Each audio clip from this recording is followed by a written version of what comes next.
What if I told you the magical world of Harry Potter completely falls apart when you actually stop and think about it?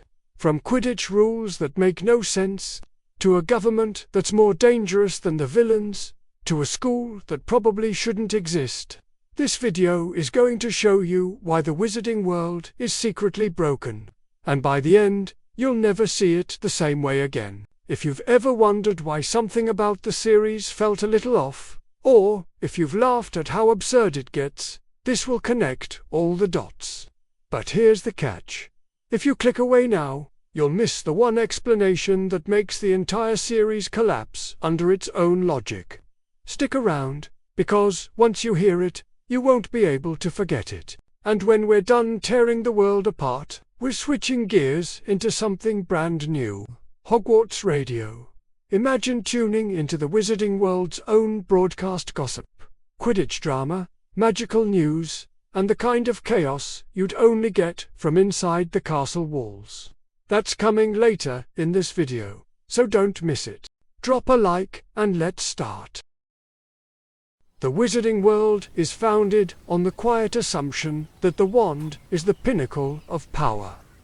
A slender stick of wood, cut from an ancient tree, fused with the essence of some magical creature, handed down as though it were an heirloom of civilization itself. It is treated with reverence. It is their rifle, their shield, their symbol of identity. To be disarmed is to be helpless. To be wandless is to be powerless. Every duel, every confrontation in that world begins with the same gesture, wood raised, spell whispered, sparks or curses unleashed. And yet, in the cold light of modernity, the illusion collapses almost instantly. Strip away the myth, and a wand is nothing more than a slow, fragile device wielded by individuals who are astonishingly vulnerable. The killing curse, the dreaded Avada Kedavra, requires line of sight, concentration, and a full incantation. A bullet requires none of those things. A trained sniper could end Voldemort's reign of terror before his name was ever feared. A shield charm cannot react faster than the speed of a trigger. Even the most seasoned Auror would fall victim to a shot from 200 meters away. The duel is over before it begins. This is the unspoken flaw in wizard supremacy. The gap between magical theatrics and the silent efficiency of modern weapons. Wizards raise their wands in open fields, posturing with incantations, while Muggles have long since moved the battlefield out of sight. A drone hums miles above, unseen. A missile streaks silently across the sky. A wand must be wielded by hand, one spell at a time. A Muggle arsenal requires only the press of a button. For every one curse cast, 1,000 rounds can be fired. For every spellbook studied, an armory waits, indifferent to Latin syllables. And then there is the shadow of true power, the bomb. Voldemort, the greatest dark wizard of his age, amassed followers, sowed fear, split his soul to avoid death. His most terrifying act, repeated countless times, was a curse that could strike down one victim at a time. For Muggles, however, the 20th century alone demonstrated a darker magic. Weapons that could erase cities in seconds. The Atomic Age proved that destruction could be industrialized. Entire wars could pivot on the push of a single button. In comparison, Voldemort's reign resembles nothing more than a bandit chief terrorizing villagers. Wizards fear his snake, his followers, his whispered name. The Muggle world learned to fear mushroom clouds that changed the course of history. Which, truly, is more terrifying? The arrogance of wizardkind comes from ignorance, not superiority. Hidden from the Muggle world, they mistake secrecy for dominance. They laugh at technology, dismissing it as crude, tinkering, as if electricity were a child's toy compared to charms and potions. Yet they persist with parchment when the world has fiber optics. They rely on owls when the world has satellites. In their pride, They fail to see that Muggles, without a trace of magic, have engineered wonders that make wands look quaint. A wand can light a candle. A Muggle can electrify an entire continent. A broom can lift one wizard into the air. A Muggle jet can move hundreds across oceans. This is not to say that magic holds no merit. It is flexible, strange, unpredictable in its scope. It can heal, charm, transform, but when pressed against the forces of science and weaponry, its limits are exposed. Magic dazzles because it is unfamiliar, insulated in a world where it is never compared to the blunt force of modernity. The first helicopter cresting the horizon, the first armored column rolling across the countryside, would render wizard defenses obsolete. A dragon may terrify a village. A squadron of jets would reduce it to ash. Consider the absurdity of the duel itself. Wizards face one another in open combat, often pausing to trade words before casting. They treat it as ceremony, as though the universe pauses to honor the ritual. But real warfare is indifferent. A drone does not wait for a speech. A rifle does not bow before firing. Magic thrives in the theater of confrontation. Technology thrives in ending it. It is, in truth, the tragedy of wizardkind.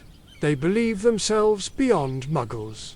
Yet their greatest power would falter in the first true comparison. The real dark arts were not concocted in shadowy dungeons, but in laboratories and factories. They were not written in spellbooks, but drafted in blueprints. Muggles did not need wands to create terror on a scale wizards could never imagine. The horrors of the last century alone would humble any Dark Lord. So the wand, that delicate emblem of wizarding culture, is revealed for what it is: a relic, a fragile totem of a people who mistook secrecy for dominance. It is impressive in its own world, within its own rules, but fragile when exposed to the machinery of a world that has already surpassed it. Wizards tell themselves they are superior. The rest of the world, armed with satellites and warheads, has already proven otherwise. Every great civilization has its games. The Romans had their chariot races, dangerous and exhilarating, filling the Circus Maximus with cheers and blood. The Mesoamericans had their ball games, ritual contests where entire communities gathered to watch players defy gravity with leather spheres. Muggles today have football, basketball, baseball games built on structure, strategy, and spectacle. Wizards, for all their magic, for all their supposed superiority, have Quidditch, a sport that, upon the briefest inspection, collapses under its own absurdity. The premise sounds thrilling at first. 7 players on flying broomsticks, weaving and colliding high above the ground. The image is spectacular, dangerous, and theatrical. 3 goalposts stand tall at either end, hoops through which players must hurl a ball called the quaffle to score points. The crowd cheers as bodies soar through the sky, dodging bludgers enchanted balls designed to knock players from the air. It should be riveting. It should be chaos and glory combined. And yet, the entire system is sabotaged by a single fatal flaw. The snitch, the golden snitch, is a tiny, winged ball, fast and elusive, worth 150 points. It is not optional. It is not supplemental. It is, in every meaningful sense, the end game. For the moment the snitch is caught, the match ends instantly. All other effort, every goal scored, every bruise endured, every moment of teamwork is rendered irrelevant.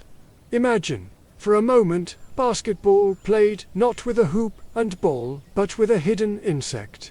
Imagine LeBron James pouring 30 points into the net, only for the referee to announce the game is over because someone caught a moth that happened to fly into the arena.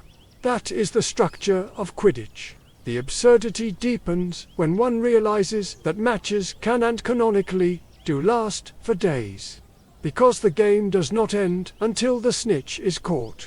It is entirely possible for teams to circle one another endlessly, throwing quaffles for meaningless points, while seekers chase a ball too small for the audience to even see. Imagine being a paying spectator, sitting for hours, days, even weeks, watching a match where you cannot follow the key action. The players can barely see the snitch. How could anyone in the crowd? It is theatre without clarity, entertainment without visibility, and yet thousands of wizards fill the stands for these games, cheering wildly for contests in which the outcome is predetermined by the success of one player alone. The imbalance is staggering. 6 players per team. Chasers, beaters, and keepers exist merely to distract, their contributions effectively erased if the opposing seeker succeeds first. Scoring 10 points through a hoop is meaningless when a single snitch is worth 15 such efforts combined. A seeker could end a game before any of his teammates so much as touched the quaffle. In effect, Quidditch is not a team sport at all. It is an elaborate pageant designed to disguise the reality that everything depends on one position. Consider, for example, the infamous World Cup match, where Victor Crumb, the most celebrated seeker of his age, caught the snitch, even though his team was trailing by more than 150 points. His capture guaranteed their loss. The greatest player in the world, performing the role for which he was revered, ended the game and doomed his nation. What professional athlete in their right mind would ever accept such a system? The seeker is glorified, yet trapped, praised, yet despised, celebrated, yet capable of betraying his entire team with one reckless decision. And still, Quidditch persists as the wizarding world's great pastime. Children dream of playing it. Schools, field teams, families spend fortunes to travel to matches. The spectacle is unquestioned, its flaws ignored, as though by cheering loud enough one might forget the absurdity. It is the perfect metaphor for the wizarding world itself. Beautiful at a glance, ridiculous under scrutiny. Wizards convince themselves it is grand because it is theirs, because it dazzles in the moment, because no one dares admit that it is, at its core, broken. There is, perhaps, something almost tragic in it.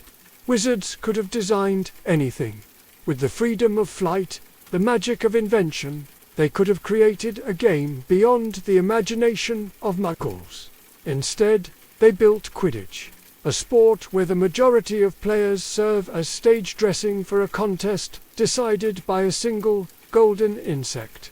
It is not strategy, it is not balance, it is not even fairness.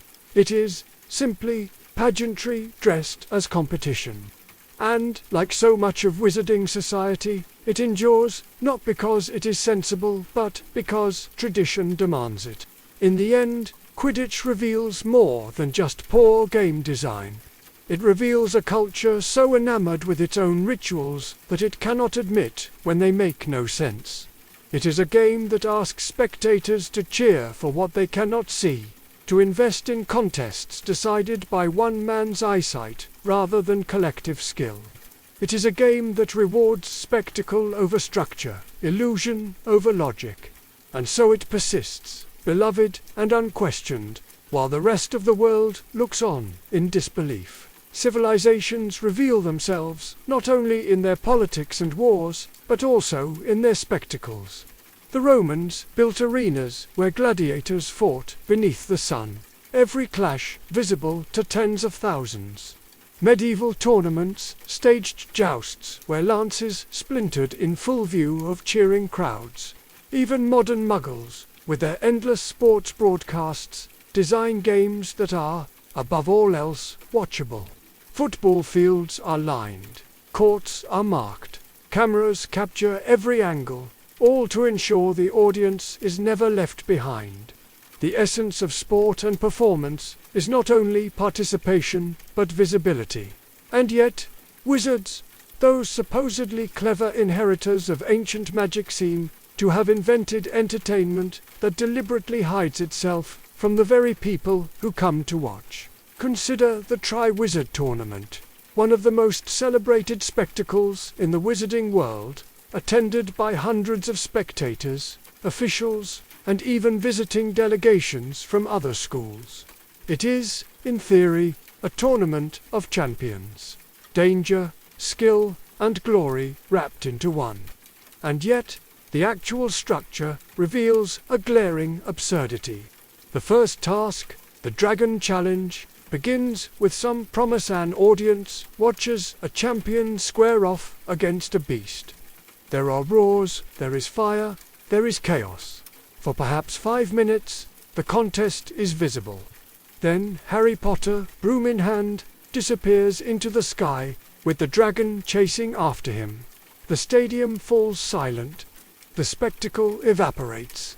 The crowd is left to squint into the clouds, cheering for events they cannot witness. What kind of entertainment vanishes the moment it begins? The absurdity deepens in the second task. The champions dive into a lake to retrieve captives.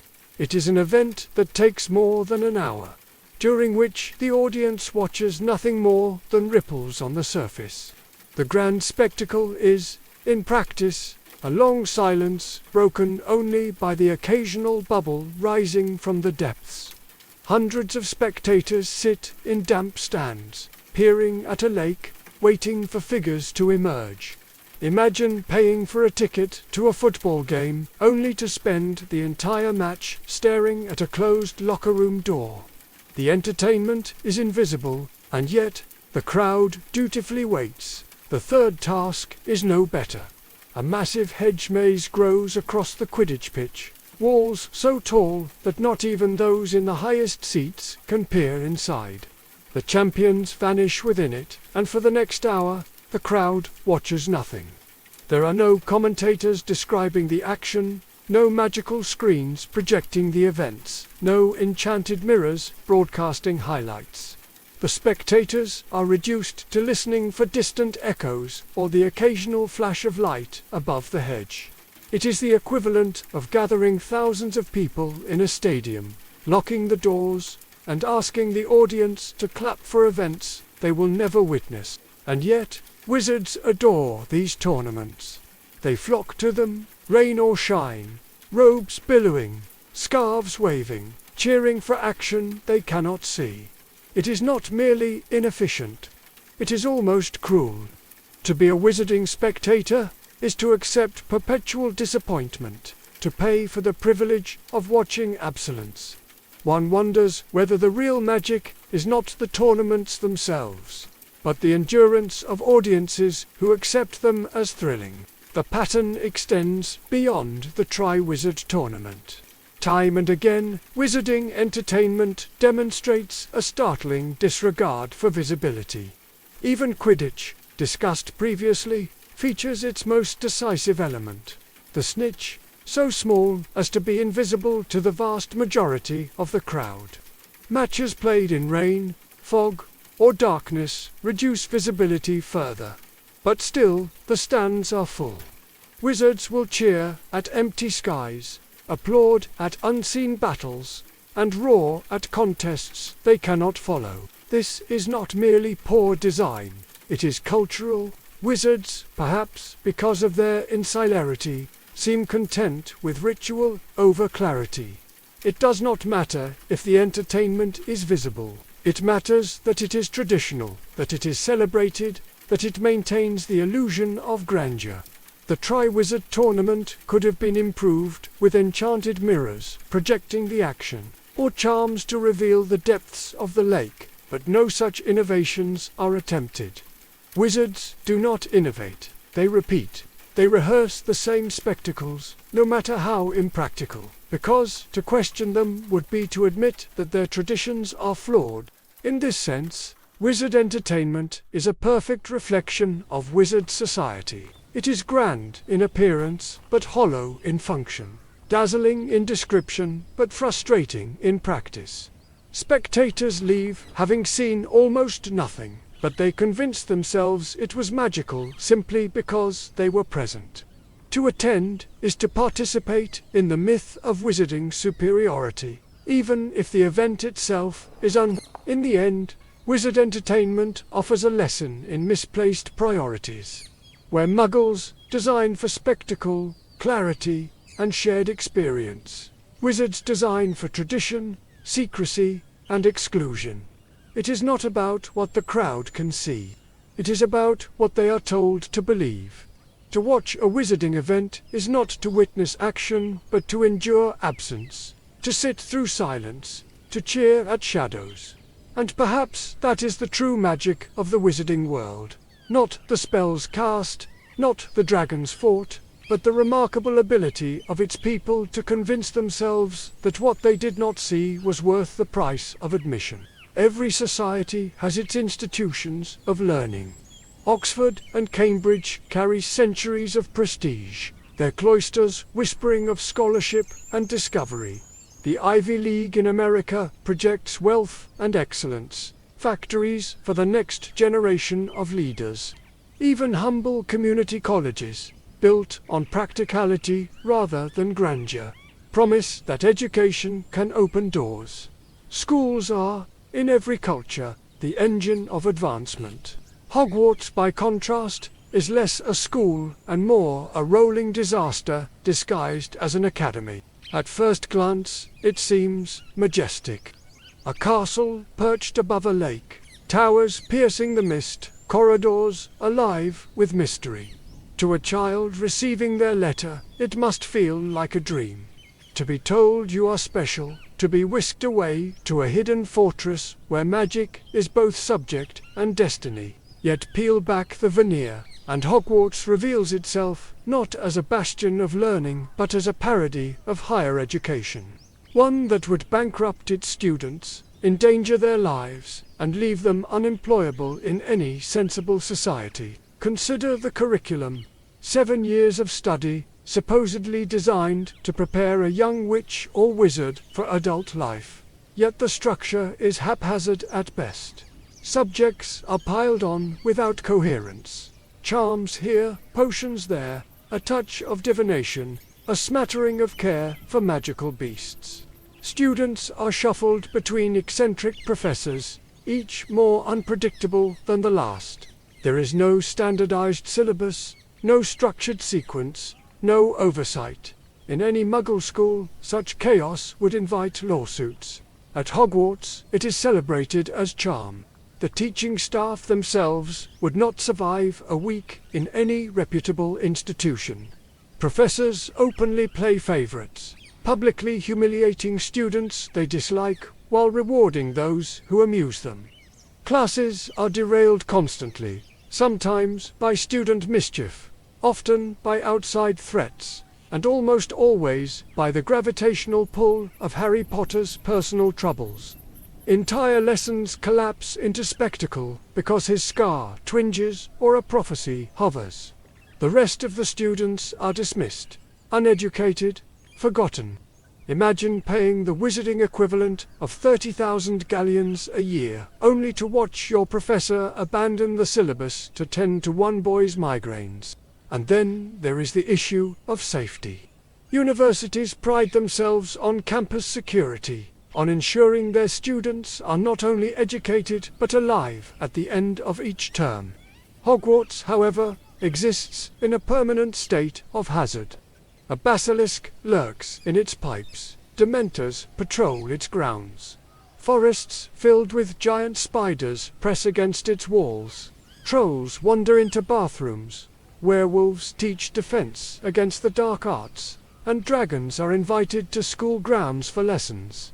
The phrase duty of care seems not to exist in the wizarding lexicon.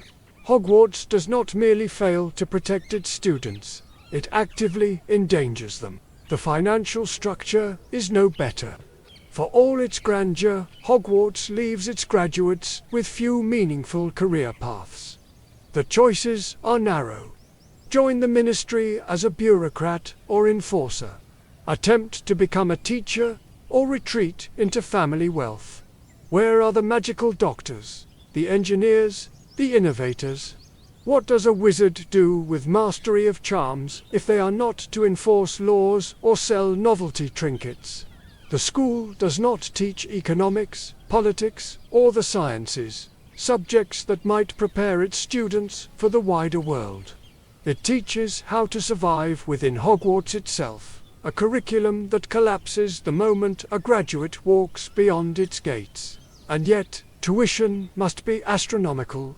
Wizards speak casually of generational poverty, of families unable to afford new books or robes.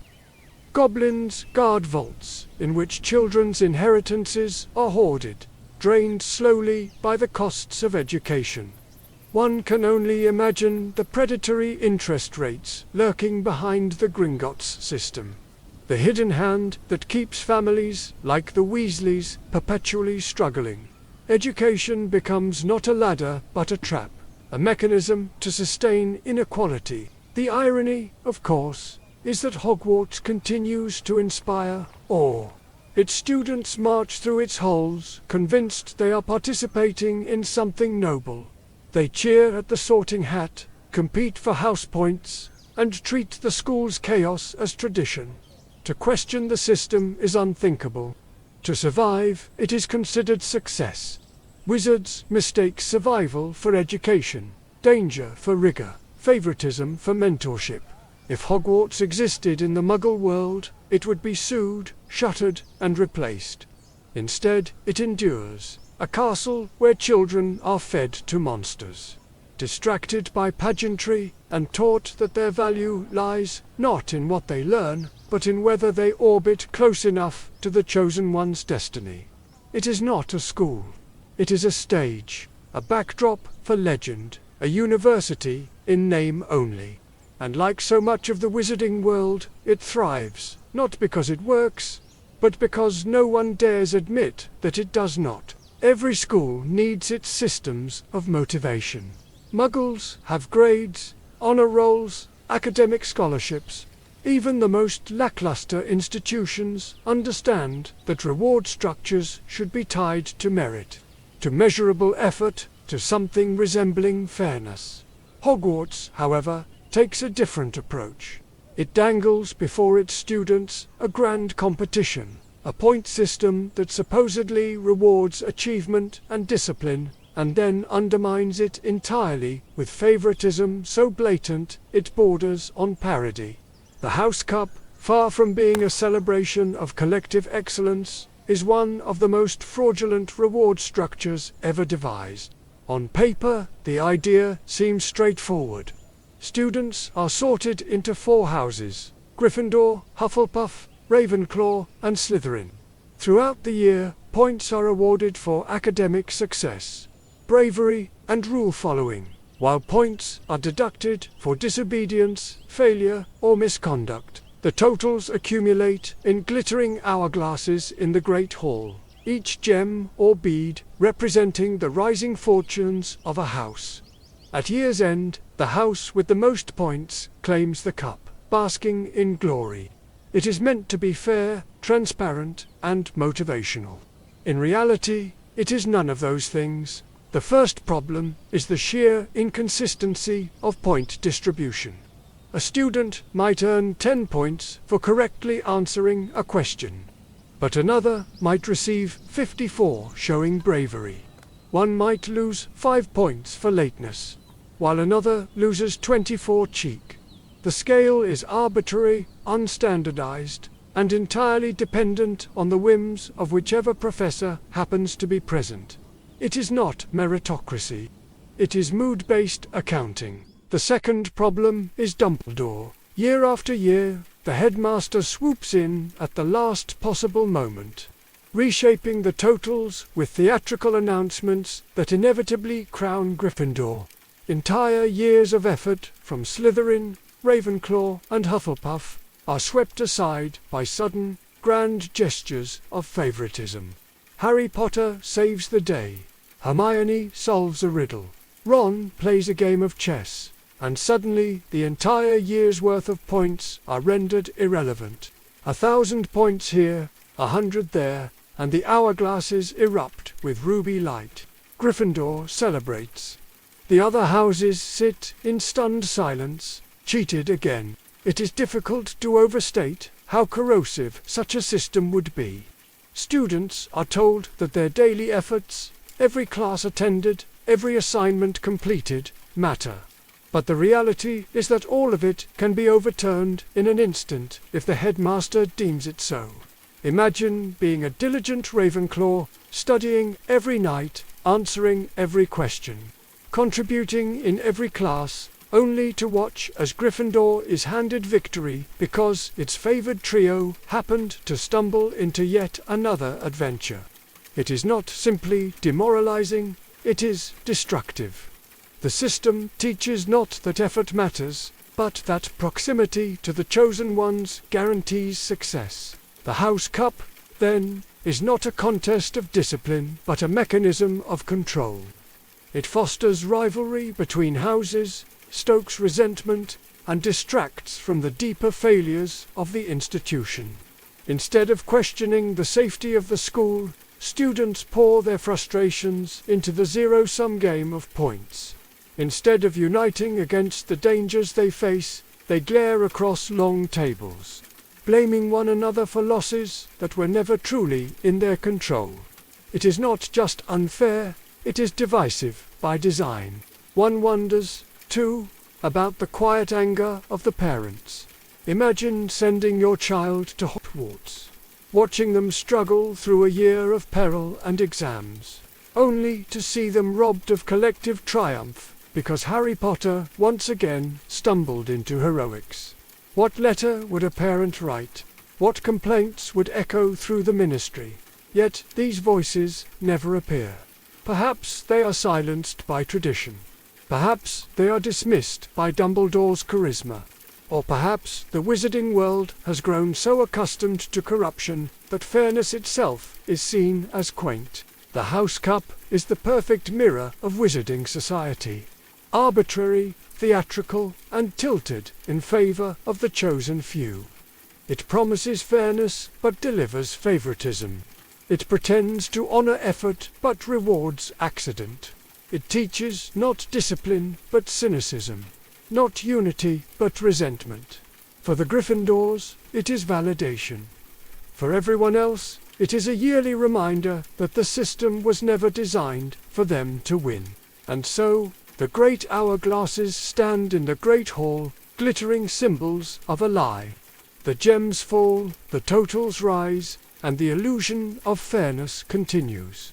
At the end of the year, Dumbledore steps forward with a twinkle in his eye, reshapes the outcome with a few words, and the feast erupts in red and gold. The cycle repeats, unbroken, unquestioned, until one realizes the truth. The House Cup was never a competition. It was theatre, and the ending was written before the year even began. Every society lives and dies by its economy. Currencies rise and fall, markets expand and collapse, and fortunes are built not on magic but on the pragmatic exchange of goods and services. For Muggles, this means coins, paper money, credit cards, digital transfers, stock markets, and entire financial systems that grow more complex by the decade. For wizards, it means 3 oddly named coins, a bank guarded by dragons, and a marketplace that looks less like an economy and more like a village fair that forgot to modernize. At the heart of wizarding finance lies the currency system: galleons, sickles, and nuts. A galleon is worth 17 sickles. A sickle is worth 29 nuts. Together they form a base 29 currency system, so baffling that one wonders if goblins invented it simply to confuse customers into overpaying. Economists thrive on efficiency, clarity, and standardization. Wizards, meanwhile, thrive on chaos. To calculate even a modest purchase requires mental gymnastics fit for an Olympic routine. Buying a school book becomes less a transaction and more a test of arithmetic. Gringotts, the sole bank of the wizarding world, compounds the absurdity. It is not a network of branches, credit unions, or institutions competing for trust. It is one bank, in one building, carved into the earth beneath London. It has no rivals, no regulators, no competitors. Its vaults are guarded not by insurance policies, but by fire-breathing dragons. Wizards entrust their entire fortunes to a monopoly whose primary defense against theft is the threat of being incinerated. There are no interest rates, no credit lines, no visible system of lending or borrowing, only gold locked in caverns, carted along mine shafts by rattling trolleys. It is banking by way of folklore, a system that belongs in a medieval chronicle rather than a modern society. And then there is Diagon Alley, the central hub of commerce. At first glance it appears charming. Crooked storefronts, glowing signs, bustling crowds. But look closer, and the inefficiency is staggering. Need a wand? One store. Need books? Another. Robes. Across the street, potions, ingredients. Down the alley, turn left at the cauldrons. There is no consolidation, no convenience, no hint of an organized supply chain. Wizards spend entire days trudging from shop to shop to purchase items that could, in any sensible economy, be gathered in one place. It is as if Amazon never existed, Walmart never consolidated, and efficiency itself was outlawed. Tradition triumphs over logic, as always. What makes this more remarkable is that the wizarding economy does not appear to scale. The same handful of stores serve not just the local neighborhood, but the entire population of magical Britain. There is no evidence of manufacturing plants, shipping networks, or resource extraction. Wands are handmade by one man, robes by a single clothier, brooms by small workshops. It is a pre-industrial economy masquerading as modernity, surviving only because of the insularity of wizarding society. If the population grew even modestly, the system would collapse under its own weight. And yet, there is wealth. Vaults glitter with gold. Families, like the Malfoys, live in opulence, their fortunes secure. Others, like the Weasleys, struggle perpetually. But the mechanisms behind these disparities are opaque. There are no visible markets for investment, no businesses beyond small shops, no industries beyond education and enforcement. The Ministry of Magic employs many Hogwarts, absorbs more, and the rest appear to survive on inherited wealth. There is no upward mobility, no middle class. It is an economy built on stasis. The irony deepens when one considers how wizards treat Muggle economies. To them, paper money is flimsy, credit is incomprehensible, and digital transfers are laughable.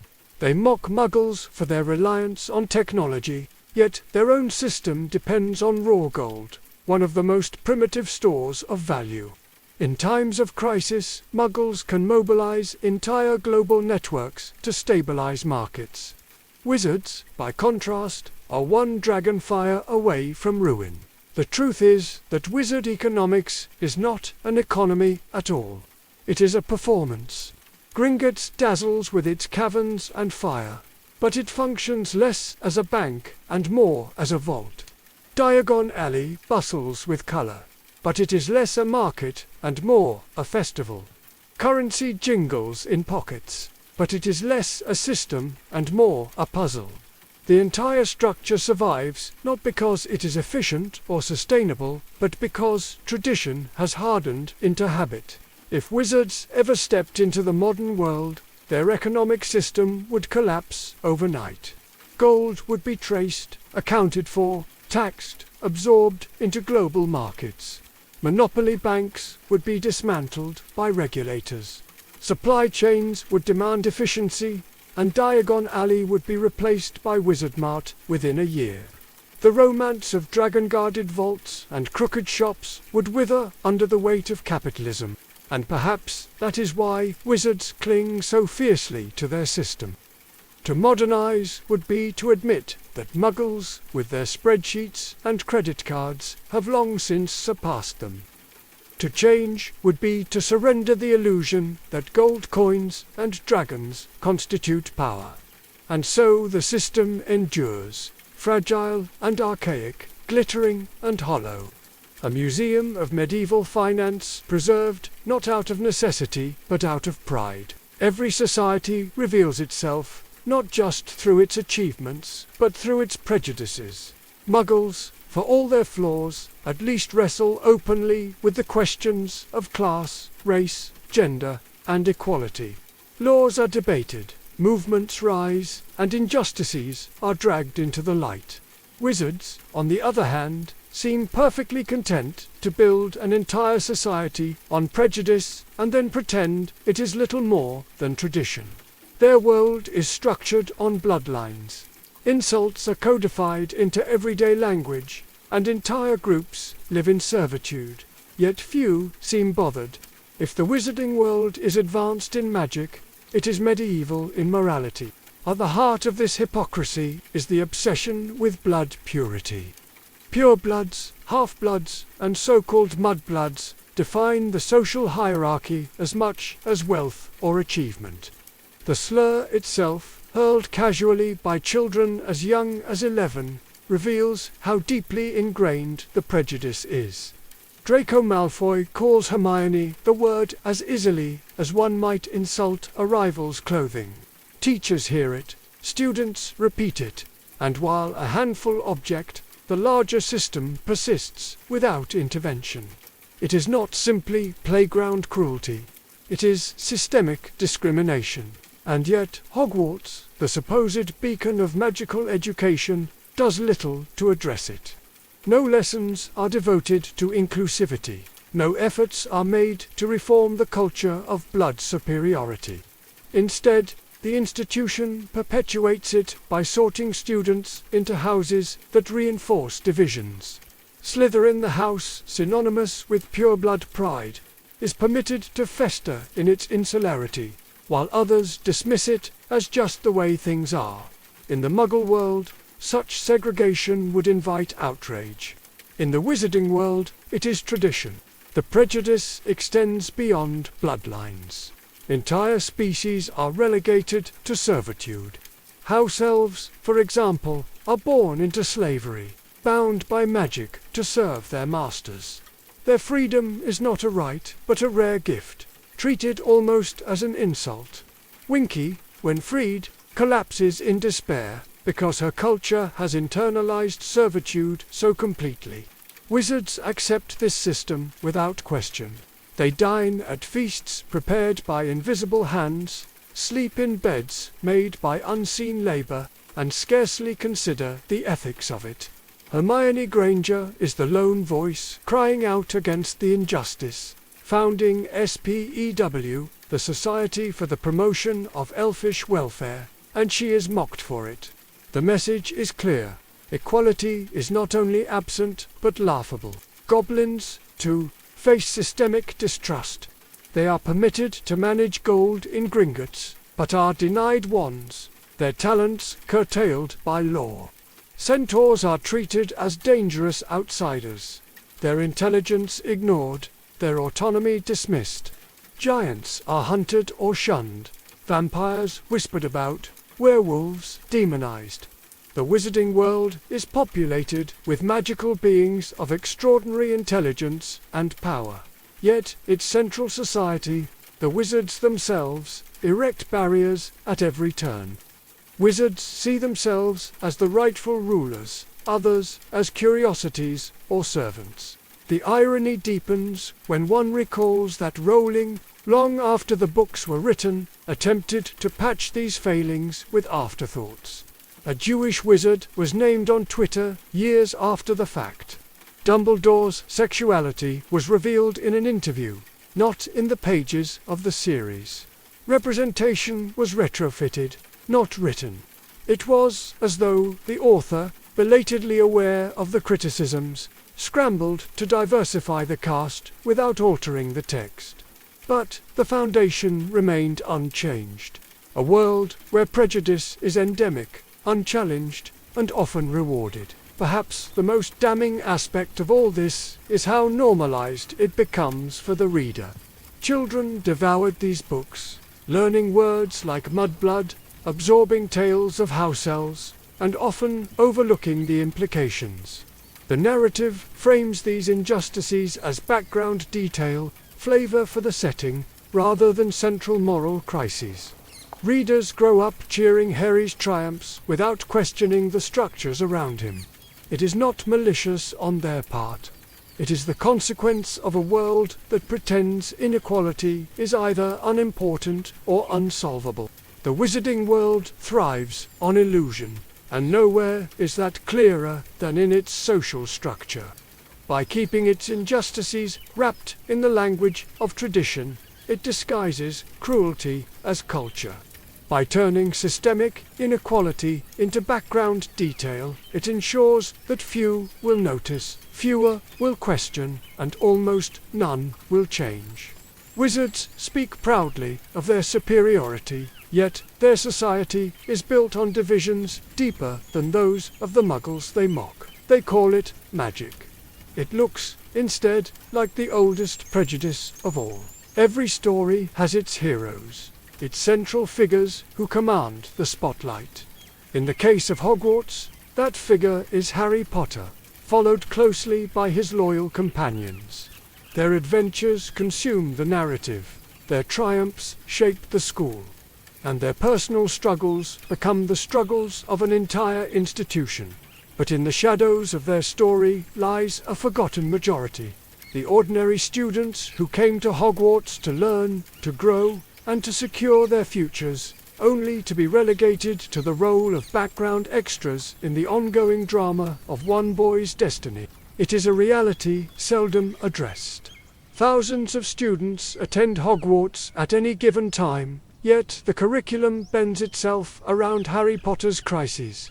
A defense against the dark arts class begins, and within minutes it devolves into an improvised counseling session for Harry's scar pains. A potions lesson commences, only to collapse into chaos, because Harry is singled out for ridicule or praise. Time and again, the ordinary student's education is interrupted, their tuition squandered, because the chosen one has once again been drawn into conflict. If Hogwarts were any other school, parents would flood the ministry with complaints. Instead, this disruption is normalized, even celebrated, as though education itself were secondary to spectacle. Consider the plight of the average Ravenclaw, diligent and eager to learn. They arrive expecting rigor, the sharpening of intellect, the pursuit of knowledge. Instead, they sit through classes hijacked by Gryffindor drama, their questions ignored, their talents overlooked. Or take the Hufflepuff, patient and hard-working, who attends lessons with hopes of mastering the skills necessary for their owls, only to be dismissed early because Harry's scar has flared and the professor feels compelled to end class. The unseen majority of Hogwarts suffers quietly, their ambitions sidelined, while Gryffindor's chosen trio monopolizes attention. Even when these students do excel, their achievements are erased. A Ravenclaw might perfect a complex charm, a Hufflepuff might brew a flawless potion, yet the accolades vanish in the shadow of Harry's adventures. The House Cup, already rigged toward Gryffindor favoritism, cements the injustice. Ordinary students can labor diligently all year only to see their triumphs nullified by a few hundred points casually tossed to Harry and his friends for bravery. The message is clear. Excellence matters less than proximity to the chosen one. The social cost of this neglect is staggering. What does it mean to be a Slytherin student, striving for mastery, when every narrative casts your house as villainous? What does it mean to be a Hufflepuff, when your loyalty and toil are treated as background noise? These students are not simply ignored. They are systematically diminished by a culture that celebrates legend over learning. Hogwarts becomes not a school, but a theater. where the supporting cast is denied education in service of a hero's plot. And yet, these forgotten students graduate. They leave Hogwarts with half-completed lessons, truncated syllabi, and a patchwork education. Many end up in obscure jobs, their talents wasted. The system never prepared them for anything beyond survival at school, and once they leave its walls, the reality of wizarding society. Limited jobs, stagnant economy, systemic prejudice awaits them. Their education, hijacked by Harry's crises, leaves them poorly equipped for the future. They are, in every sense, the collateral damage of the Chosen One's journey. The tragedy is not only that these students are forgotten, but that they are forgotten willingly. The wizarding world itself is complicit, cheering Harry's victories, elevating his legend, and ignoring the masses who paid the price of his spotlight. In this way, the forgotten students of Hogwarts represent more than neglected children.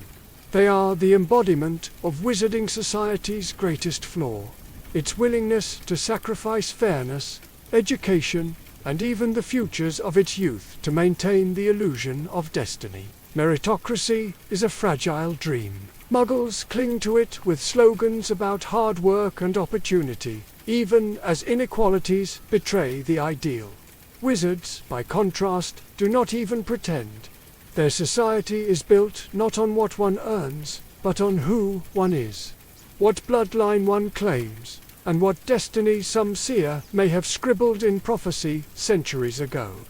Nepotism and destiny are not hidden flaws in the wizarding world. They are the governing principles. Consider Harry Potter himself. He is, in every respect, a product of inherited privilege disguised as hardship. His parents, James and Lily, were not merely students, but icons, revered within the walls of Hogwarts. His father's friends went on to become teachers, mentors, or figures of influence in his life.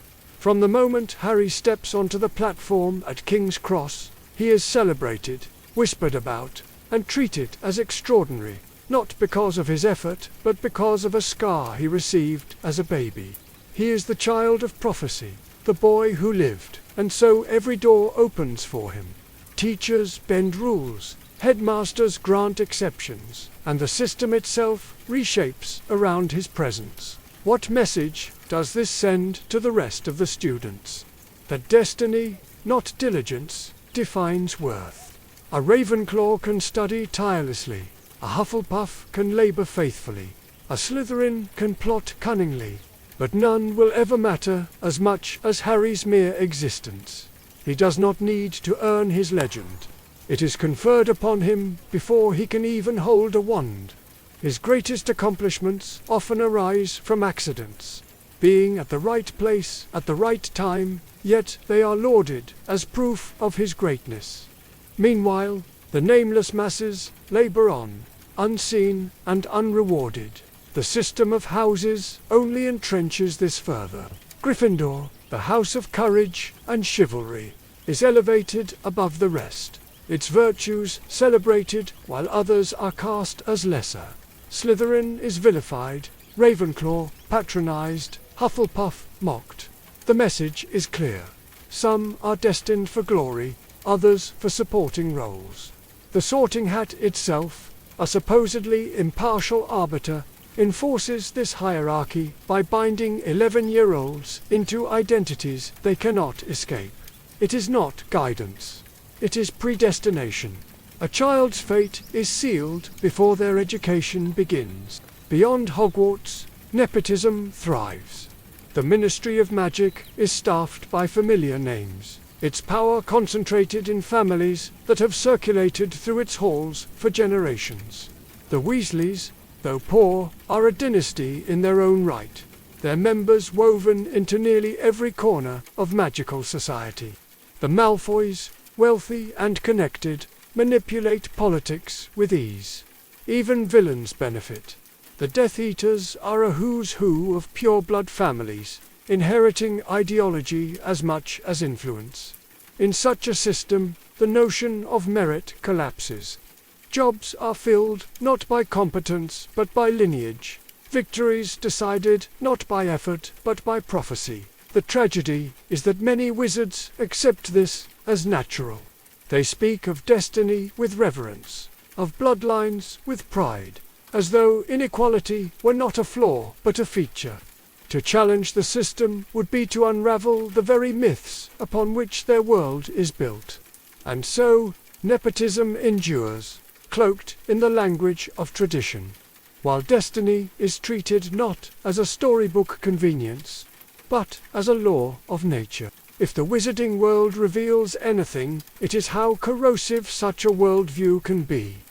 Destiny removes responsibility. Nepotism eliminates opportunity. Together they create a society where progress is impossible, where the same families rise and fall in predictable cycles, where the same names repeat in history like echoes in a cave. Harry Potter is celebrated as the boy who lived, but he is also the boy who proves the system right. Greatness is inherited, not earned. It is tempting to dismiss this as fiction, but its lesson lingers. A world built on nepotism and destiny is not a world of magic. It is a world of stagnation. Wizards pretend their traditions are eternal, but in truth they are shackles. And perhaps that is why their society feels so frozen in time. Because it was never built on merit, only on the myth that some are born to matter and the rest are born to watch. It is one of the great ironies of the wizarding world. A society that congratulates itself on mastery over reality itself, yet collapses the moment it is compared to even the most basic Muggle technology. Wizards can bend time, summon fire, and transfigure beasts into teapots. But ask them to send a message across the world instantly, and they are baffled. They rely on owls, not enchanted owls with broadband speed or telepathic precision. Ordinary owls, feathers and all, carrying parchment sealed with wax. A Hogwarts professor cannot send an urgent missive faster than a teenager with a smartphone in London.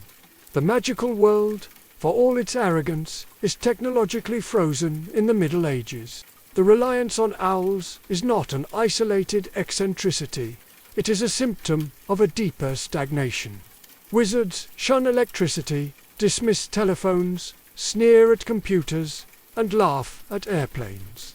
They consider Muggle devices crude, unnecessary, even amusing. Yet what they miss is that these so-called crude inventions outperform magic at every turn. A broomstick may fly, but a jet crosses continents in hours while carrying hundreds of passengers. Flue powder might let you travel between fireplaces, but high-speed trains move millions daily with precision and safety. Wizards act superior, but their methods are slower, riskier, and absurdly impractical. Communication exposes the gap most starkly. The Ministry of Magic cannot broadcast announcements across the nation without dispatching letters and envoys. Muggles, by contrast, beam live news to billions in real time. Wizards whisper in corridors and pass notes by hand, while Muggles coordinate entire cities with satellites and fiber optics. The wizarding world has no equivalent to email. No infrastructure of servers or digital archives. No global connectivity. Its leaders are more isolated than a teenager with a Twitter account. Even in warfare, the imbalance is clear.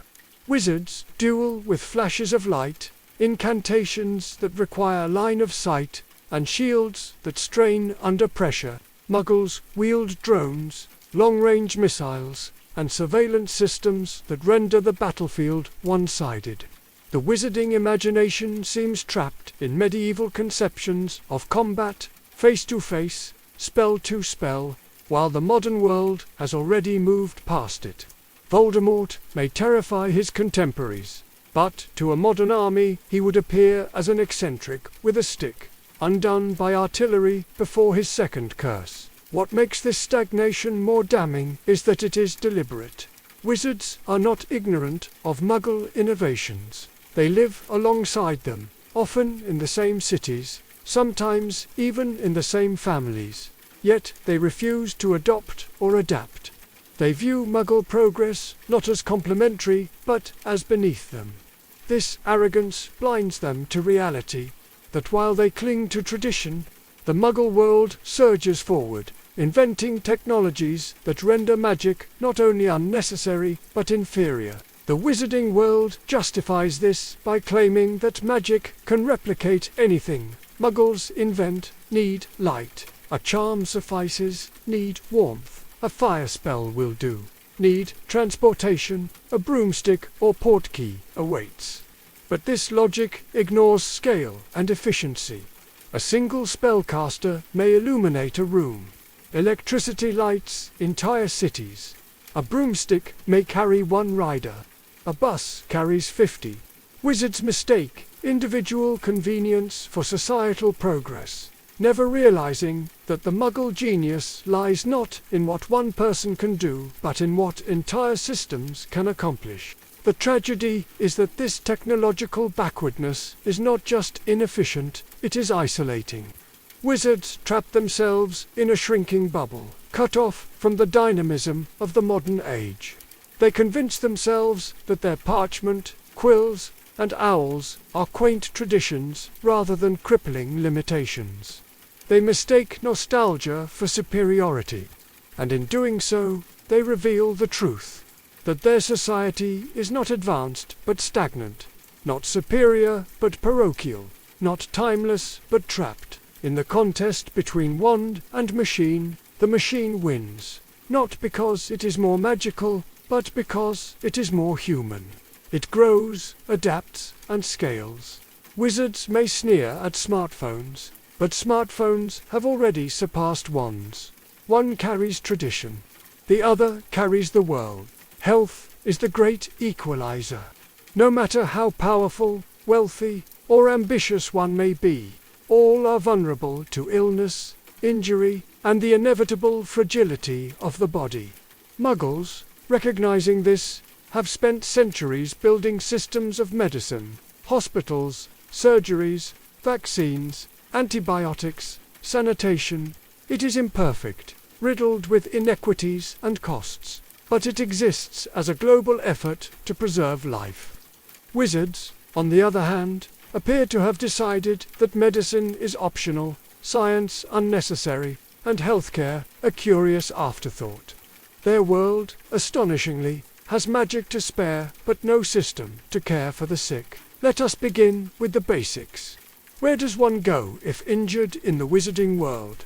There is St. Mungo's Hospital for Magical Maladies and Injuries, a single institution serving an entire nation. It is hidden in London, accessible only by a trick entrance, and staffed by witches and wizards who are more eccentric than professional. This is not a network of hospitals, not a series of clinics, not even a handful of specialized centers. It is one hospital for everyone, everywhere. A society of thousands relies on a single building. Should it fall, the entire system collapses. Then there is the matter of treatment. Wizards possess spells capable of regrowing bones overnight, charms to heal cuts instantly, and potions that restore stamina. It sounds miraculous until one realizes how inconsistent and arbitrary the system is. Harry breaks his arm, and a professor removes the bones entirely before a potion grows them back over the course of a painful night. A student is cursed, and the counter-curse either works instantly or not at all. Poison requires antidotes, but the stock depends on whether someone remembered to brew it last week. Healthcare here is less a system and more a patchwork of improvisation. Preventative care is non-existent. No checkups, no vaccines, no public health campaigns. Wizards face outbreaks of dragonpox and spattergroit without any coordinated response. Their world boasts charms against curses, but none against contagion. Sanitation itself was, until recently, left to magical vanishing of bodily waste rather than the invention of toilets. If modern medicine is defined by prevention as much as cure, wizard medicine is defined by the absence of both. The ethics are equally troubling. House elves, goblins, centaurs, none are shown receiving care. Werewolves are stigmatized to the point of exclusion, denied employment and treatment alike. Disabilities are glossed over with magical fixes, as though a missing eye or a lost limb simply ceases to matter. Trauma is ignored outright. Children at Hogwarts face life-threatening events repeatedly, yet counseling is never offered. Mental health, as a concept, appears non-existent. Wizards can regrow bones, but cannot recognize grief. They can repair bodies, but never address minds. And yet, wizards believe themselves superior. They laugh at Muggles for their hospitals, their syringes, their antibiotics. They claim magic renders such systems unnecessary. But what they fail to see is that magic cannot build institutions, cannot design protocols, cannot replace the hard work of organization and science. Magic may heal a single broken arm, but it cannot create a system to ensure no one is left behind. Medicine is not just about spells, it is about structure. The result is a healthcare system that is miraculous in appearance, but catastrophic in reality. It dazzles with quick fixes, yet fails utterly at scale. It is impressive only so long as one does not ask questions. How many die from curable illnesses?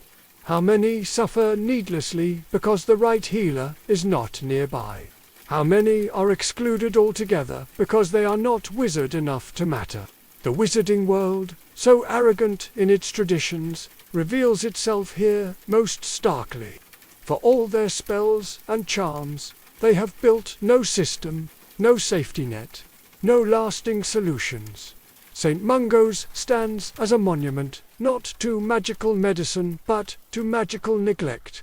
Wizards heal what they see, ignore what they do not, and mistake improvisation for progress. And in doing so, they reveal the truth. Their healthcare is not a miracle, but a disaster, concealed beneath the glitter of magic and the silence of those who suffer.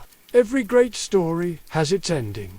Some end in triumph, others in tragedy, but the best endings strike a balance between closure and imagination, resolving what must be resolved while leaving space for the audience to dream beyond the page. The final chapter should be a doorway, not a dead end. And yet, the Harry Potter series, 7 books of escalating tension, years of build-up, an entire generation's investment, chooses to close, not with grandeur or ambiguity, but with perhaps the most uninspired epilogue in modern fiction. 19 years later, the text proclaims, as though the very act of leaping forward in time were sufficient to answer every lingering question. Harry is older, married, and a father. Ron and Hermione are similarly domesticated. Their children, named with the subtlety of a brick, board the train to Hogwarts, as though the wheel of destiny must spin forever. Albus Severus Potter, named after 2 men whose legacies are at best morally compromised, becomes the vessel through which the story is forced to continue. It is not an ending. It is an advertisement for normalcy, a flattening of a world once alive with danger into the quiet hum of suburban family life. The problem is not merely aesthetic. The epilogue undermines the emotional weight of the series. The Battle of Hogwarts was raw and costly. Characters we loved died. Sacrifices were made, trauma etched into the survivors. To end, there would have been enough. Victory at a cost. A generation scarred but free. A world uncertain but alive. Instead, the epilogue insists on tidiness, insists on happiness, insists on presenting the characters not as survivors, but as archetypes of domestic bliss. Their trauma is erased, their struggles minimized, their futures predetermined. They are not people anymore. They are postcards. Worse still, the epilogue reeks of fan fiction, not the bold, creative kind that reimagines a world, but the amateurish kind that ties ribbons around every loose end. Couples are paired exactly as expected. The will the want they is resolved with all the subtlety of a checklist. The children's names are not just unimaginative, but indulgent. Tributes so heavy-handed they collapse under their own symbolism.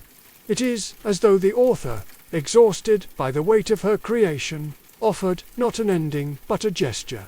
Here they are. They're fine. Please stop asking. What makes this more tragic is that endings matter most in stories of destiny. For 7 books, readers were told that prophecy ruled, that fate loomed, that choice itself was fragile. To then leap forward into an epilogue, where destiny delivers only nuclear family serenity, is to betray the very themes the series explored. If choice mattered, show us its complexity. If trauma mattered, show us its weight. Instead, the epilogue flattens all into certainty. Harry is fine, Ron is fine, Hermione is fine. 19 years later, nothing is left unresolved. It is not that happy endings are impossible. They are often necessary, even cathartic. But a happy ending must feel earned, must reflect the depth of what came before. The Harry Potter epilogue feels less like earned joy and more like wish fulfillment. It denies the messiness of adulthood, denies the scars of war, denies the possibility that life after trauma might be complicated. It replaces authenticity with comfort, and in doing so, it cheapens what came before. In the end, the epilogue should not exist. Not because readers should be denied closure, but because true closure had already been achieved. The story ended when Voldemort fell, when the castle stood battered but unbroken, when the survivors embraced amid rubble and grief. That was the ending. Everything after was unnecessary. The 19-year leap was not resolution. It was erasure. And perhaps that is the cruelest irony.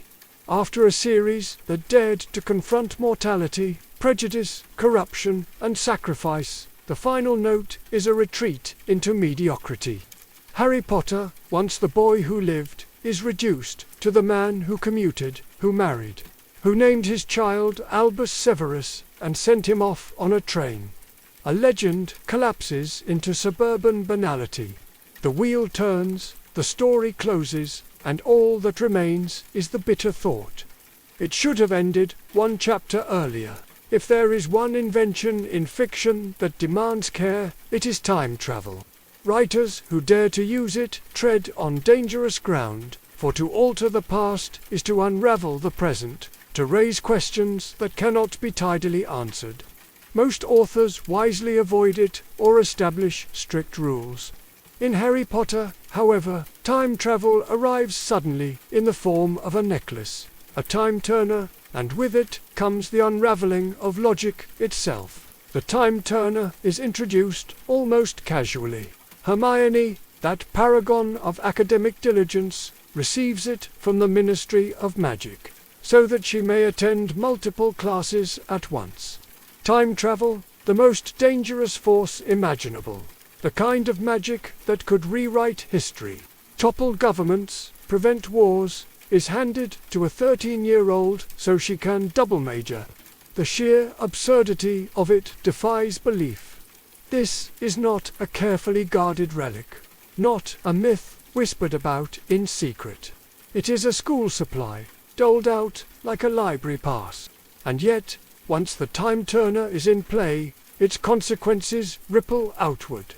Harry and Hermione use it to save Buckbeak and Sirius, bending fate, reshaping events, and walking away unscathed. No paradox consumes them, no contradiction tears reality apart. The rules of time are hand-waved as though inconvenience is the greatest risk. But if such a device exists, why is it not used elsewhere? Why is it not deployed to prevent Voldemort's rise, to stop deaths in battle, to avert disasters? The very presence of a time turner renders the rest of the series incoherent. The books attempt to plug the hole. In later installments, we are told that all time turners were destroyed in a skirmish at the Ministry. Convenient, the universe, so fragile in logic, is held together not by rules but by narrative necessity. We are asked to believe that the wizarding world, once in possession of time travel, simply shrugs and moves on after its loss. It is the equivalent of a society losing nuclear power and deciding to return to candles. The larger issue is not merely inconsistency, but the way the device betrays the themes of the story. Harry Potter, at its best, is about choice, about courage in the moment, about the weight of decisions made under pressure. The Time Turner undermines this. If one can simply go back, what does choice matter? What is sacrifice, if death can be reversed? What is destiny, if the timeline is malleable? A story that hinges on prophecy collapses the moment prophecy itself can be undone by a necklace in the right hands. Philosophers have long debated the paradoxes of time travel. The grandfather paradox, the bootstrap paradox, the problem of infinite regress. Harry Potter sidesteps them all with the narrative equivalent of a shrug.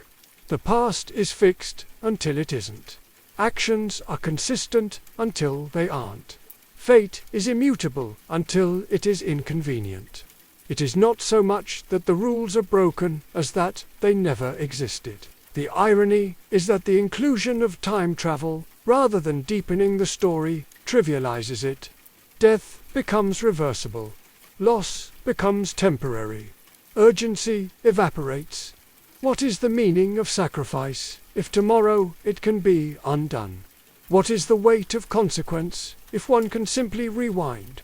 In the attempt to dazzle with magic, the narrative undermines itself, exposing a hollowness that no spell can disguise. In the end, the Time Turner stands as a symbol of wizarding world-building at its weakest.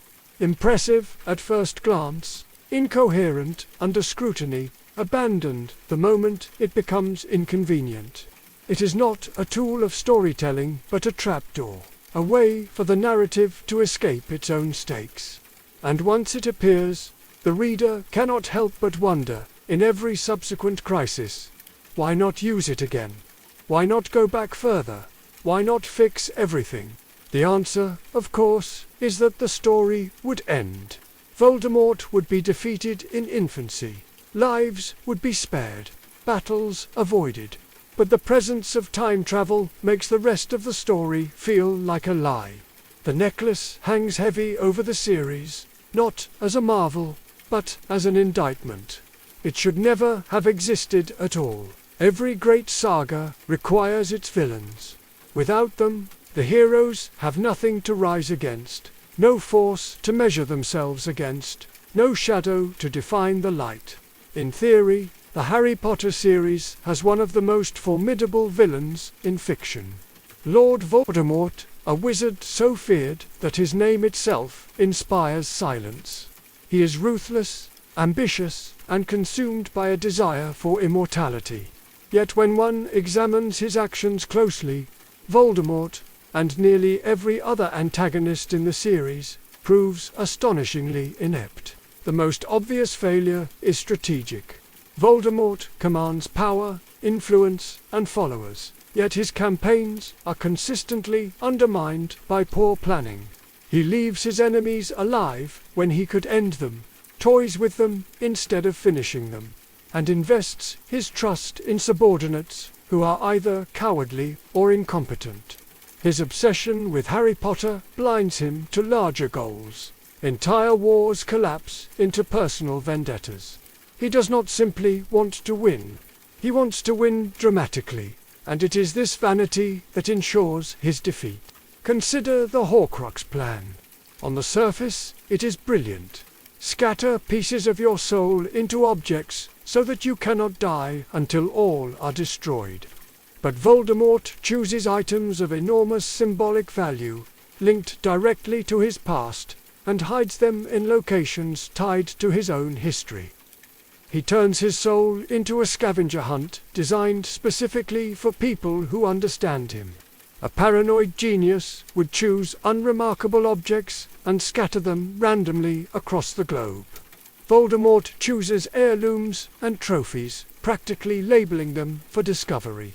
His supposed insurance against death becomes a breadcrumb trail. Nor is Voldemort alone in this incompetence. His followers, the Death Eaters, are equally unreliable. Lucius Malfoy, entrusted with the task of hiding a Horcrux, stumbles into disgrace. Peter Pettigrew, kept alive despite his cowardice, ultimately betrays him. Bellatrix Lestrange, his fiercest devotee, is powerful but reckless, her passion undermining strategy at every turn. The inner circle is less an army of darkness than a support group for narcissists. The pattern extends further. Other villains suffer from similar flaws. Dolores Umbridge, meant to embody bureaucratic tyranny, underestimates the resilience of her students and loses control within months. Gilderoy Lockhart, a fraud, is undone, not by revelation, but by his own arrogance in wielding a spell he cannot control. Even Draco Malfoy, groomed for villainy, collapses under the weight of expectation. Again and again, the antagonists fail not because the heroes are flawless, but because the villains cannot execute. What makes this more glaring is the contrast with Muggle history. Real-world tyrants, as terrible as they are, often succeed for decades by virtue of organization, discipline, and systemic power. They exploit propaganda, consolidate resources, and maintain control. Voldemort, by comparison, is a caricature of villainy, menacing in appearance, terrifying in rhetoric, but undone by his inability to think beyond theatrics. He is a showman of evil rather than a strategist of it. The deeper issue is thematic. The series insists that love conquers hate, courage defeats fear, and friendship triumphs over tyranny. These are noble themes, but the execution often makes it seem as though evil collapses less because of virtue and more because of its own clumsiness. Harry does not so much outwit Voldemort as survive his repeated blunders. Victory is not always earned. It is handed over by the villain's mistakes. This does not make the series unworthy. Many stories rely on flawed villains to propel their plots. But it does expose the fragility of the wizarding world's stakes. A true mastermind antagonist would have crushed resistance, reshaped society, and forced the heroes into genuine ingenuity.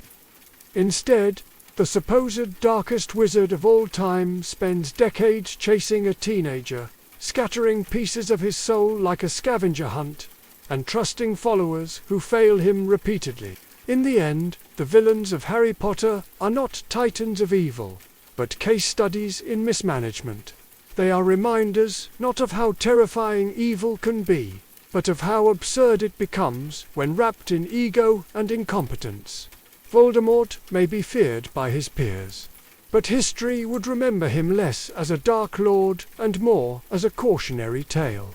The wizard who had everything and squandered it on theatrics. We have wandered now through the crooked halls of the wizarding world, pausing at its classrooms, its tournaments, its hierarchies, its epilogue, and even its supposed darkest villains. Piece by piece, the glitter has been stripped away, leaving something more fragile and more absurd beneath. What emerges is not simply a collection of flaws, but a pattern. A society that is grand in imagination, yet hollow in design. Impressive at first glance, but incoherent when examined closely. Consider where we began. The very structure of Hogwarts, that bastion of magical learning, reveals itself as an institution more interested in theatrics than education. Students are pawns in competitions they cannot win.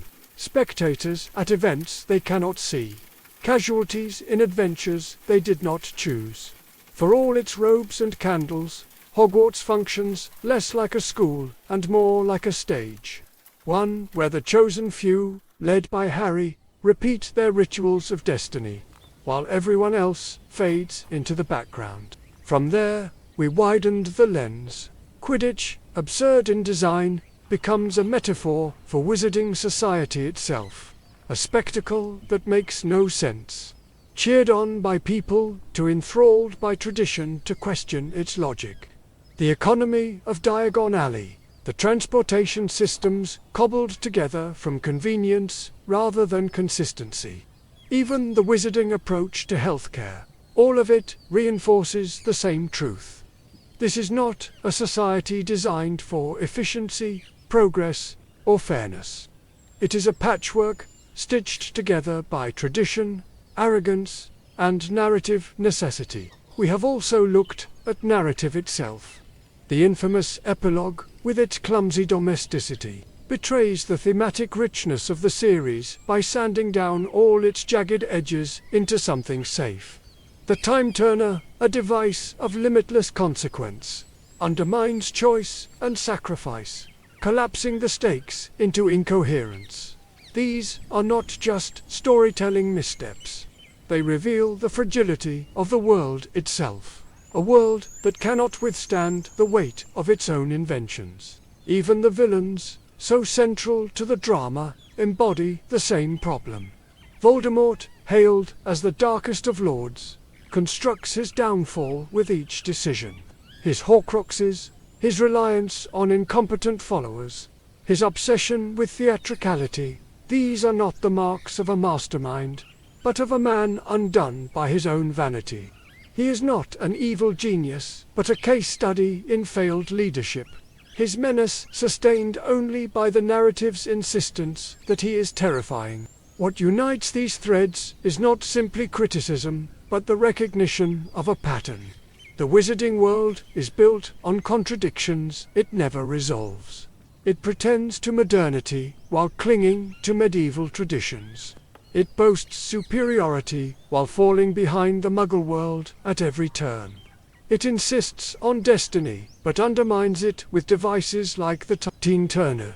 It demands we fear its villains while presenting them as incompetent. And perhaps, most tellingly, it insists on its own coherence, while unraveling with every detail. And yet, here lies the paradox. The wizarding world endures. Readers return to it, not because it makes sense, but because it resonates emotionally.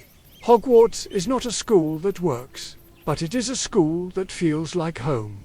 Quidditch is not a sport that functions, but it is a sport that embodies wonder. The epilogue may flatten complexity, but for some it offers comfort. Even Voldemort, absurd in strategy, remains iconic in presence. The flaws are legion, but the spell still holds. This interlude, then, is not merely a catalogue of absurdities. It is an invitation to see the series as it truly is. A story that is powerful in feeling, but fragile in logic. Enchanting in atmosphere, but riddled with cracks. To love it is not to ignore its failures, but to recognize them, to laugh at them, and perhaps to understand why they exist. The wizarding world was never meant to withstand scrutiny. It was meant to dazzle. Our task here is not to destroy the spell, but to examine the fractures that make it shimmer in strange, revealing ways. As we move forward, the focus will widen even further. Beyond Hogwarts, beyond epilogues and villains, lies the broader architecture of the magical world. Its geography, its politics, its destiny. If the first half of our exploration has revealed the absurdities at the heart of daily wizard life, the next will reveal how those absurdities ripple outward across continents and centuries.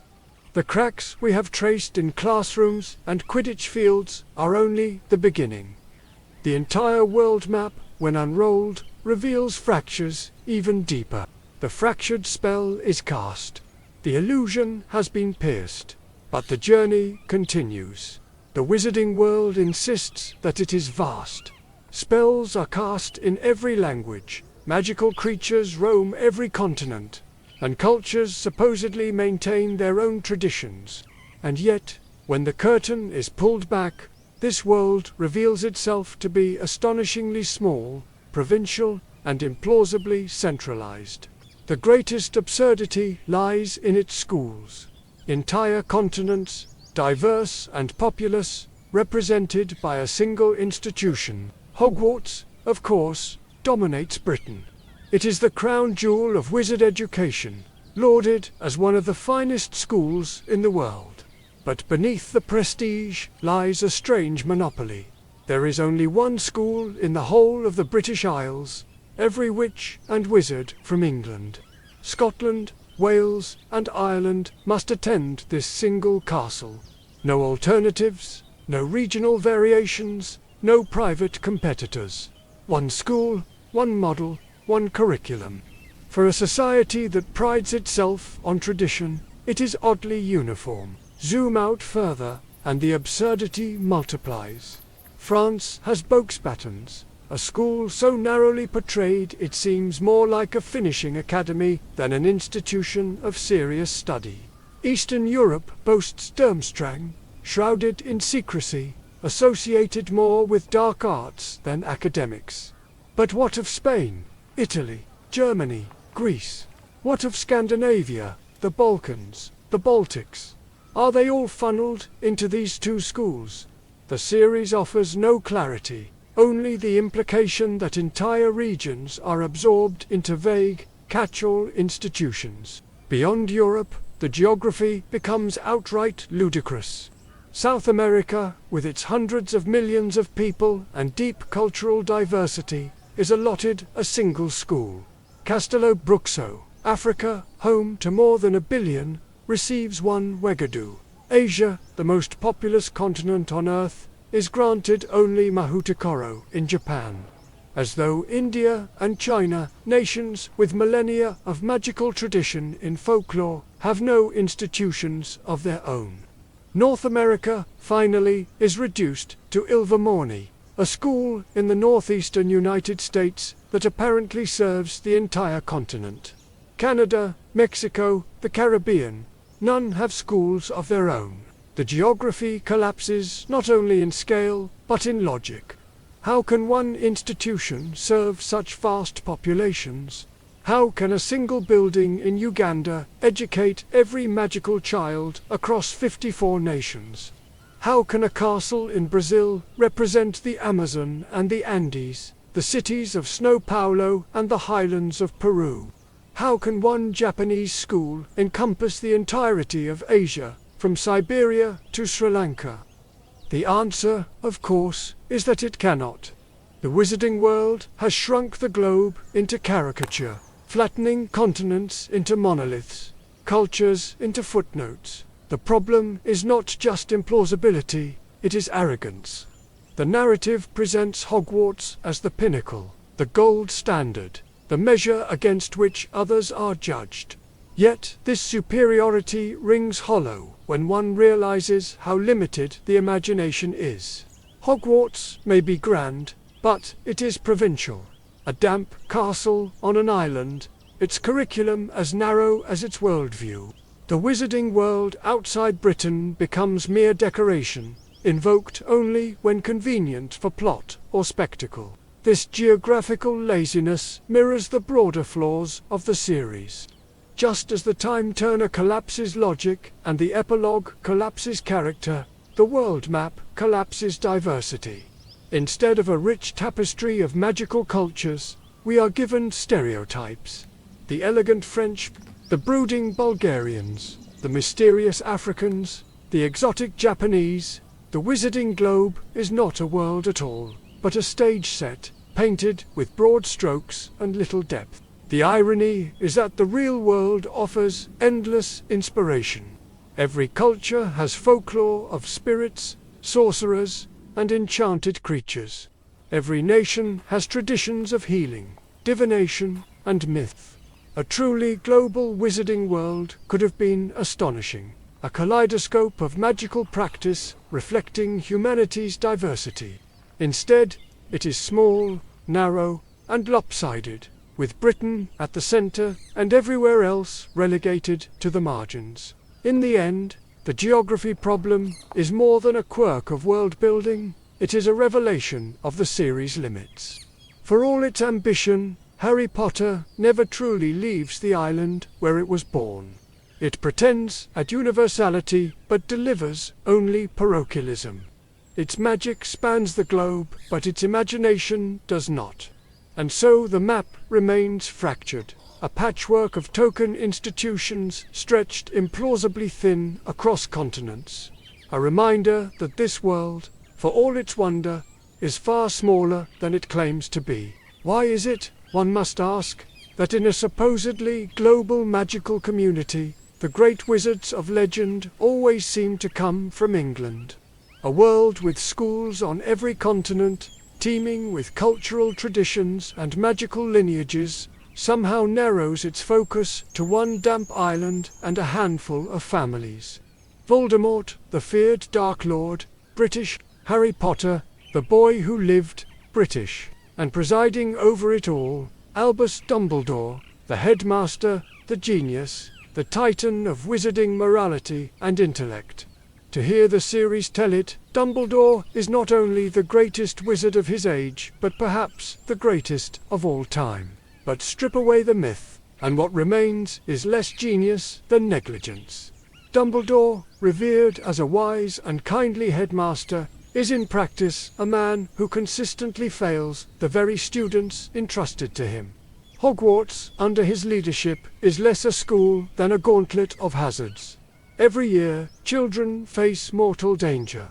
Trolls in bathrooms, murderous basilisk attacks, dementors circling the grounds, tri-wizard tournaments spiraling into chaos. Each crisis is allowed to unfold under his watch, often with little intervention until it is too late. To be a student at Hogwarts is not to be nurtured, but to survive. Consider his treatment of Harry himself. From infancy, Dumbledore positions Harry not as a child to be protected, but as a weapon to be honed. He places him with abusive relatives for his own protection, watches from afar as he grows neglected, and then introduces him to a world where his every move is tied to prophecy. Dumbledore withholds crucial information about Horcruxes, about prophecies, about his own role in Voldemort's rise, justifying it as necessary for Harry's growth. In truth, it is manipulation. Harry is shaped not by kindness, but by calculated withholding, groomed not for life, but for sacrifice. Nor is Harry the only casualty. Neville Longbottom, bullied and underestimated, is offered little support despite his potential. Draco Malfoy, pulled toward villainy by family influence, is never meaningfully redirected. Entire houses, such as Hufflepuff and Slytherin, are treated not as communities of students, but as narrative props. Dumbledore presides over a system that enshrines favoritism, rewards Gryffindor, and punishes others by neglect. It is leadership not of fairness, but of bias. The most damning evidence, however, lies in Dumbledore's own contradictions. He preaches love as the highest form of magic, yet maintains a cold detachment from those who need it most. He claims to value choice, yet manipulates others into the choices he requires. He warns against the corrupting lure of power, yet amasses power of his own with little oversight. His wisdom is real, but it is wisdom compromised by hypocrisy. When examined in this light, Dumbledore is not the kindly grandfather of Hogwarts, but a tactician operating under the guise of benevolence. He allows disasters to unfold so that lessons can be learned, even when those lessons cost lives. He withholds truths until the very end, ensuring others take risks he himself will not. He cultivates an image of eccentricity, sherbet, lemon candies, whimsical phrases. But this is misdirection. a magician's flourish to distract from the calculation beneath. The tragedy is that students and readers alike are asked to accept this as greatness. Hogwarts, under Dumbledore, is celebrated as the heart of magical education. But what does it teach? Truly, not just spells and potions, but obedience, favoritism, survival in chaos, and the normalization of neglect. Under Dumbledore, Hogwarts becomes not a sanctuary but a crucible. And while the narrative elevates him as a figure of wisdom, the evidence suggests otherwise. He is less a protector of children than a manager of pawns, less a mentor than a strategist, who believes the ends justify the means. Why, then, is he remembered as great? Because the wizarding world itself is small, narrow, and insular. With so few institutions, so few competing figures, the title of greatest wizard becomes easier to claim. In a world of limited geography and limited imagination, England crowns its own. Dumbledore appears as a titan only because the map is too small to reveal alternatives. Thus, the geography problem collapses seamlessly into a character problem. The world insists on England's primacy because it has nowhere else to turn. And within England, it elevates Dumbledore not because he is flawless, but because he is the only figure the narrative allows to loom so large. Greatness, in this world, is not earned but constructed. And nowhere is that clearer than in the shadow of the headmaster, who failed his own students. Albus Dumbledore is often remembered as the champion of love, the wise defender of choice, the man who stood against tyranny. Yet peel back the legend, and another portrait emerges. A young man captivated by power, a thinker who flirted with authoritarianism, and an adult who never fully shed the contradictions of his youth. To understand Dumbledore is to understand his fascination with the phrase that haunted his past, the greater good. As a young wizard, Dumbledore was brilliant, ambitious, and restless. He met Gellert Grindelwald, a kindred spirit, equally brilliant and equally hungry for change. Together, they dreamed not of equality, but of domination, of a world where wizards ruled over muggles for the greater good. It was a vision wrapped in idealism, but fueled by arrogance. Wizards, they believed, were superior, and therefore justified in controlling others for their supposed benefit. It was not hate that drove them, but condescension, a belief that power should be centralized in the hands of the few, justified by noble ends. This youthful dalliance with tyranny ended in tragedy. The duel between Dumbledore Grindelwald and Aberforth that killed their sister, Ariana. The guilt of that death haunted Dumbledore for life, shaping him into the cautious, reluctant leader we meet in the series. Yet the shadow of the greater good never vanished. It lingered in his methods, his choices, his willingness to manipulate others for outcomes only he could see. He abandoned Grindelwald's vision of conquest, but retained the underlying arrogance, the belief that he alone knew best. We see this in how he handles Harry. Dumbledore insists on withholding information until the right moment. Even when earlier knowledge could have spared suffering, he places Harry in abusive circumstances, rationalizing it as necessary for protection. He raises Harry not as a child, but as a weapon, guiding him toward a confrontation with Voldemort that Dumbledore knows may cost his life. All of it is justified, in Dumbledore's mind, by necessity, by the greater good. The difference between him and Grindelwald is not method, but scope. Grindelwald sought to dominate the world. Dumbledore sought to orchestrate one boy's fate. This contradiction makes Dumbledore a uniquely unsettling figure. He is not purely villainous, nor is he purely heroic. He is a man of immense wisdom and immense blind spots, capable of extraordinary compassion but also cold calculation. He warns against the corruption of power, Yet his own life is defined by the quiet exercise of it. He speaks of love, yet often treats those around him as chess pieces. He insists on choice, yet ensures that the choices others face are carefully constrained. The wizarding world, narrow in scope and imagination, crowns him the greatest wizard of his time. But greatness is not synonymous with goodness. Dumbledore's brilliance cannot be denied.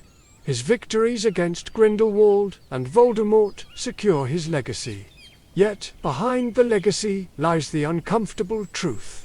He is not merely a flawed man, but one who repeatedly allowed others to suffer so that his designs might succeed.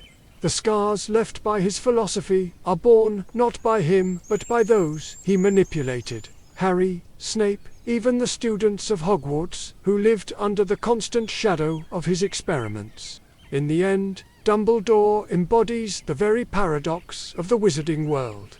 He is wise yet hypocritical, powerful yet negligent, benevolent in rhetoric yet ruthless in practice.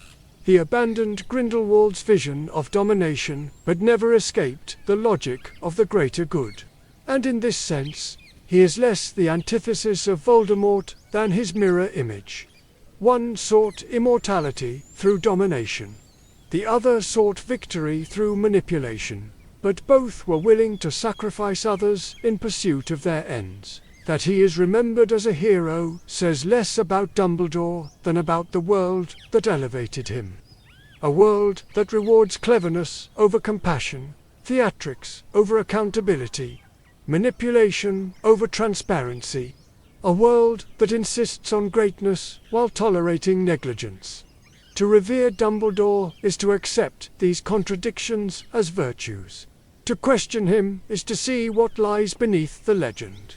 A man who, for all his wisdom, never stopped believing in the greater good, even when it came at the expense of those who trusted him most. Few characters in the Harry Potter series inspire as much debate as Severus Snape.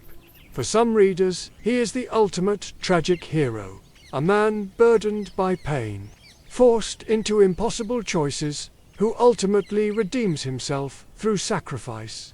His love for Lily Potter is presented as pure and unwavering.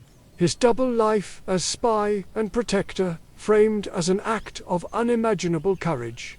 The story bends, in its closing moments, to reveal Snape's memories, his anguished loyalty, his whispered always. It is meant to recast him not as villain, but as martyr, yet strip away the sentimentality, and the myth crumbles. Snape is not a tragic hero. He is, at best, a bitter man who chose cruelty as his outlet, and at worst, a figure who weaponized his trauma to justify harming others. His story may end with sacrifice, but his life is defined by spite, obsession, and abuse. The attempt to sanctify him through a single act of loyalty does not erase decades of malice. Consider first his role as teacher. Hogwarts is filled with eccentric instructors, but Snape stands out for his outright hostility. He humiliates students, belittles them publicly, and reserves particular venom for children who remind him of his past. Neville Longbottom, already timid and anxious, is singled out as a punching bag. Harry himself is despised not for who he is, but for who his father was. This is not strict discipline. It is bullying. A teacher entrusted with shaping young minds chooses instead to break them, and the series often treats this cruelty as comic relief rather than abuse. His vaunted love for Lily Potter, meanwhile, is less noble than obsessive. He idolizes her, but never respects her choices. Even after her rejection, he clings to her memory not as a person lost, but as a possession denied. His protection of Harry is framed as loyalty to Lily, but it is conditional, transactional, rooted in the echo of a love that was never reciprocated. It is not genuine care for Harry as a child, but obligation to Lily as an object of desire. Love, in Snape's story, is not liberating but suffocating. Snape's double life as spy is often cast as his redemption. He risks his life to deceive Voldemort, feeds information to Dumbledore, and ultimately ensures Harry has the knowledge needed to triumph. Yet this redemption is undercut by the fact that Snape's motivations are never altruistic. He does not fight Voldemort out of moral conviction, nor does he risk himself for justice. He does so because of Lily, because of guilt, because of obligation. His actions may aid the cause of good, but they are rooted in selfishness. He is not a hero who chooses the right thing for its own sake, but a man coerced by regret into action. The tragedy of Snape, if it exists, is not in his misunderstood heroism, but in his wasted potential. He is brilliant, talented, and resourceful. He could have been a great teacher, a formidable leader, a true reformer of Slytherin House. Instead, he chooses bitterness. He chooses cruelty. He allows his pain to define him, and in doing so, becomes not a victim of circumstance, but a perpetrator of harm. His final act may be brave, but it is too little, too late, a flicker of light in a lifetime of shadow. The myth of Snape as tragic hero persists because it is seductive. It offers redemption, a reminder that even the most flawed can find grace. But redemption requires more than one act. It requires transformation. Snape never transforms. He remains cruel to the end, his sacrifices rooted in obsession rather than growth. His always is not a testament to love but to fixation, a refusal to move beyond the past. And so, when the dust settles, Snape is not the noble martyr the narrative tries to paint him as. He is a cautionary tale of how bitterness corrodes, how obsession distorts, how pain unaddressed becomes cruelty inflicted. His story is powerful not because it redeems him, but because it reveals the danger of mistaking obsession for love, cruelty for strength, and sacrifice for redemption.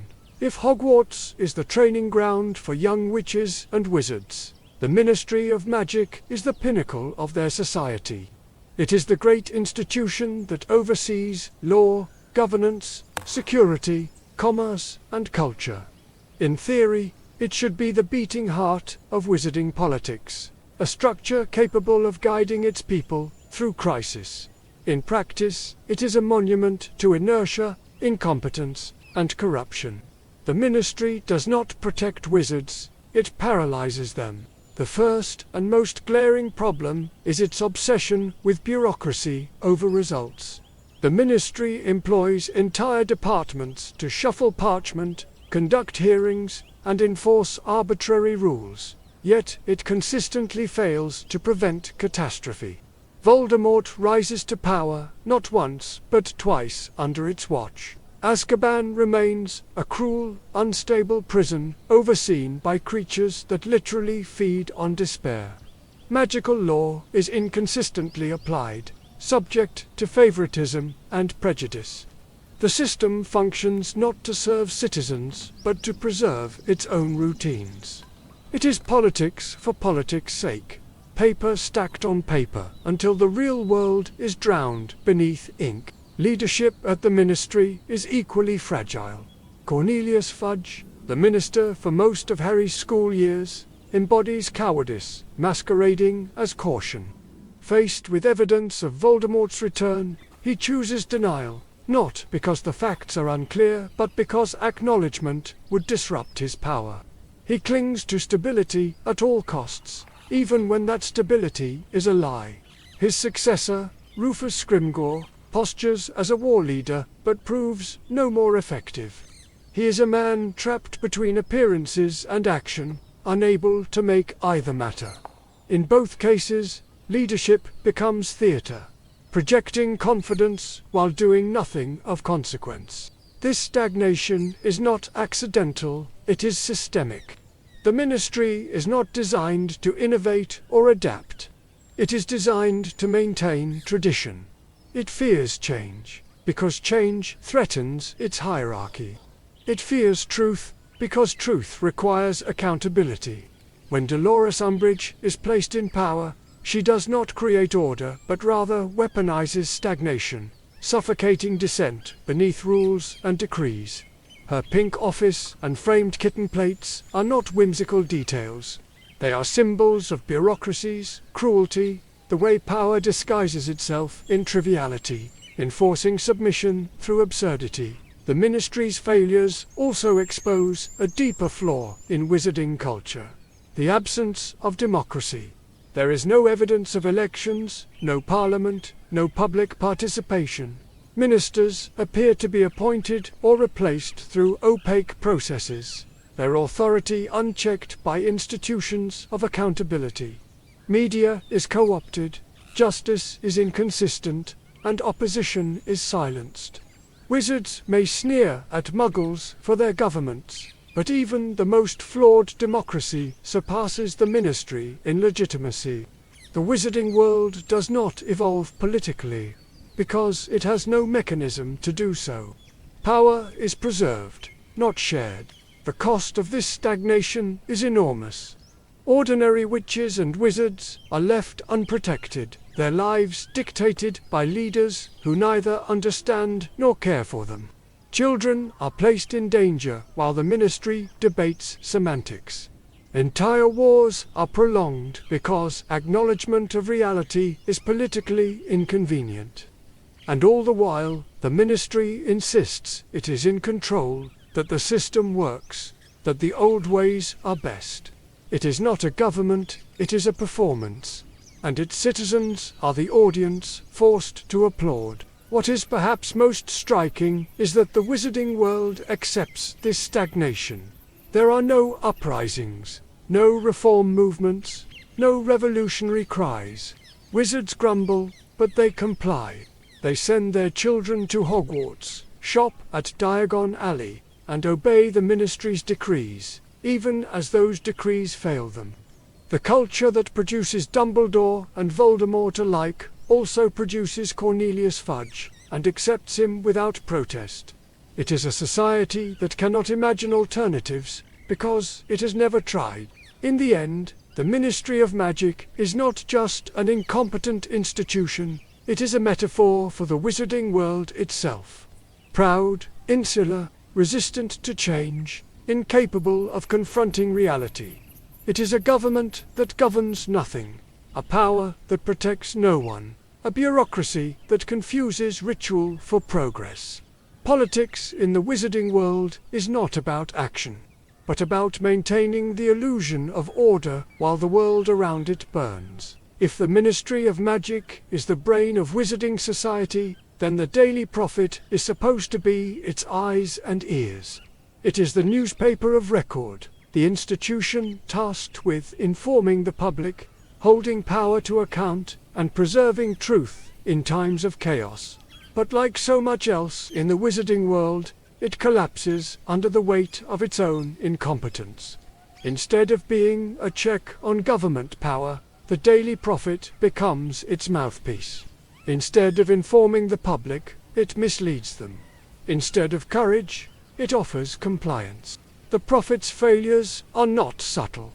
In Order of the Phoenix, when Voldemort returns, the paper does not rush to warn the public.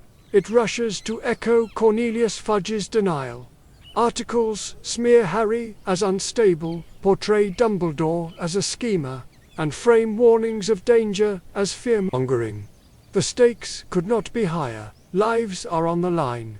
Yet the Prophet chooses narrative over truth. It is a masterclass in propaganda, serving the Ministry's fragile illusion of control rather than the people's right to know. This is not simply cowardice. It is systemic rot. The Prophet is financially and politically tied to the Ministry, reliant on it for access and protection. Without independence, it cannot function as journalism.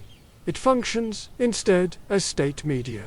Its writers are not watchdogs, but stenographers, recording what those in power dictate. And when it does deviate, as in Rita Skeeter's Lurid, it replaces propaganda with scandal-mongering, truth bent to the pursuit of sensation.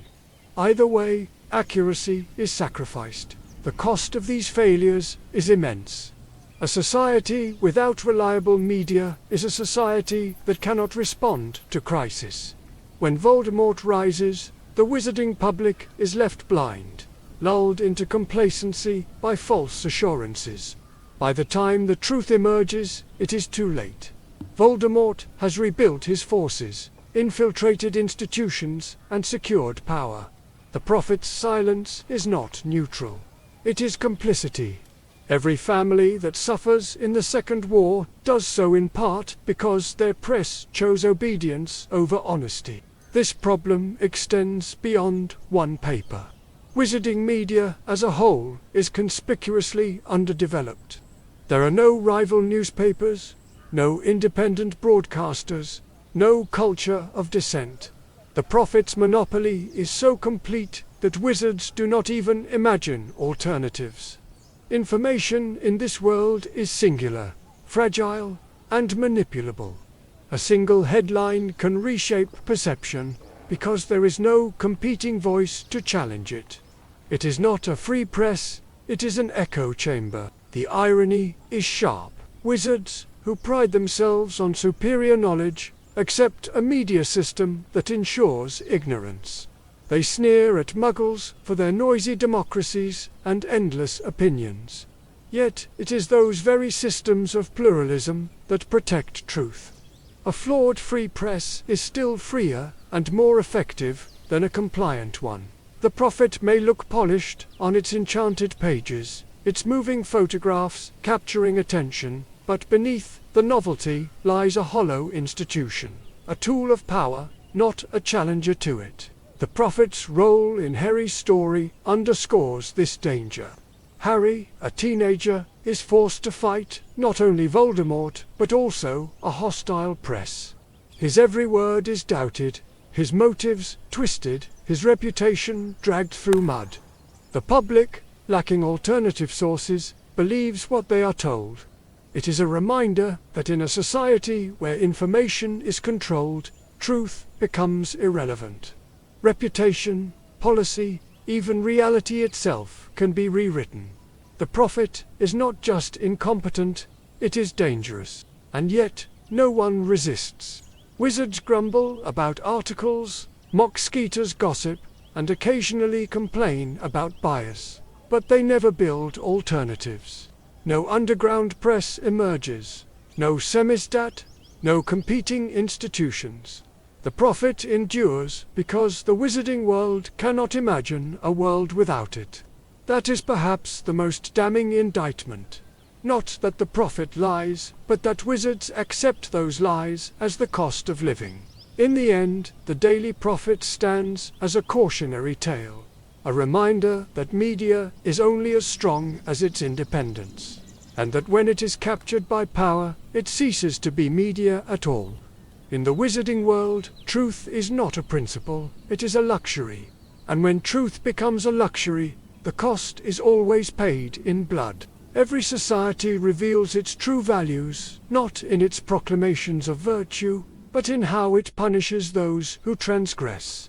By that measure, the wizarding world is not a society of justice, but of cruelty. Its prison, Azkaban, is less an institution of law and more a monument to despair, guarded not by trained officers or secure wards, but by dementors, creatures that drain hope and consume joy. It is a place designed not to rehabilitate but to annihilate. The logic behind Azkaban is chilling. Wizards, who claim to be more advanced than Muggles, embrace a form of punishment that is medieval in its barbarity. Incarceration alone is not enough.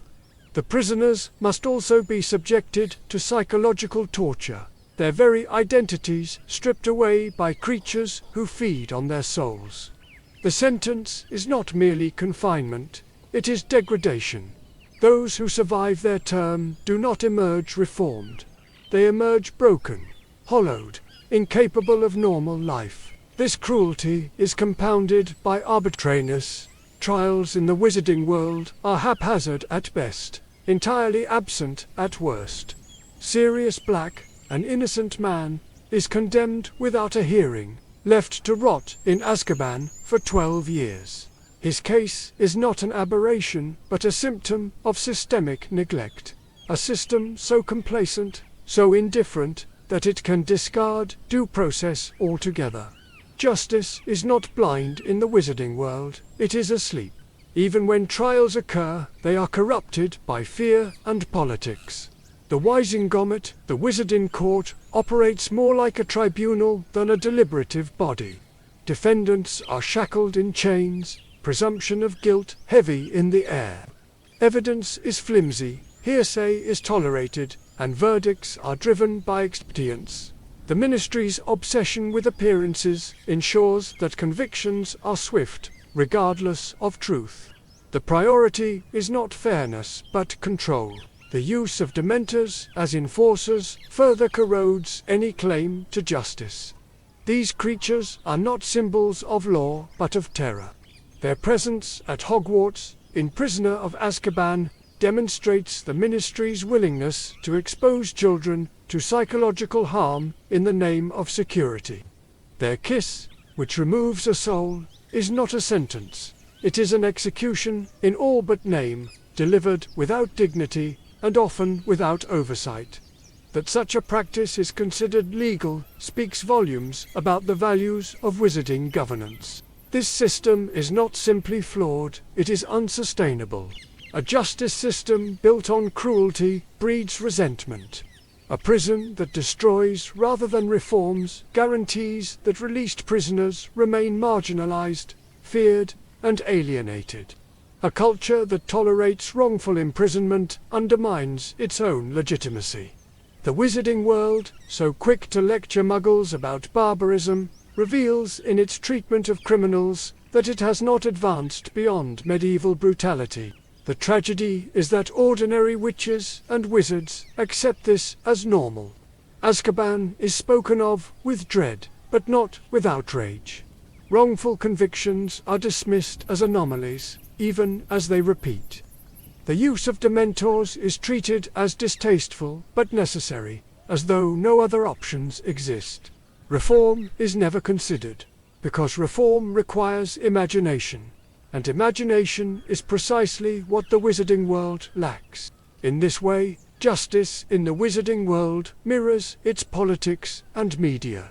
Stagnant, complacent, and cruel.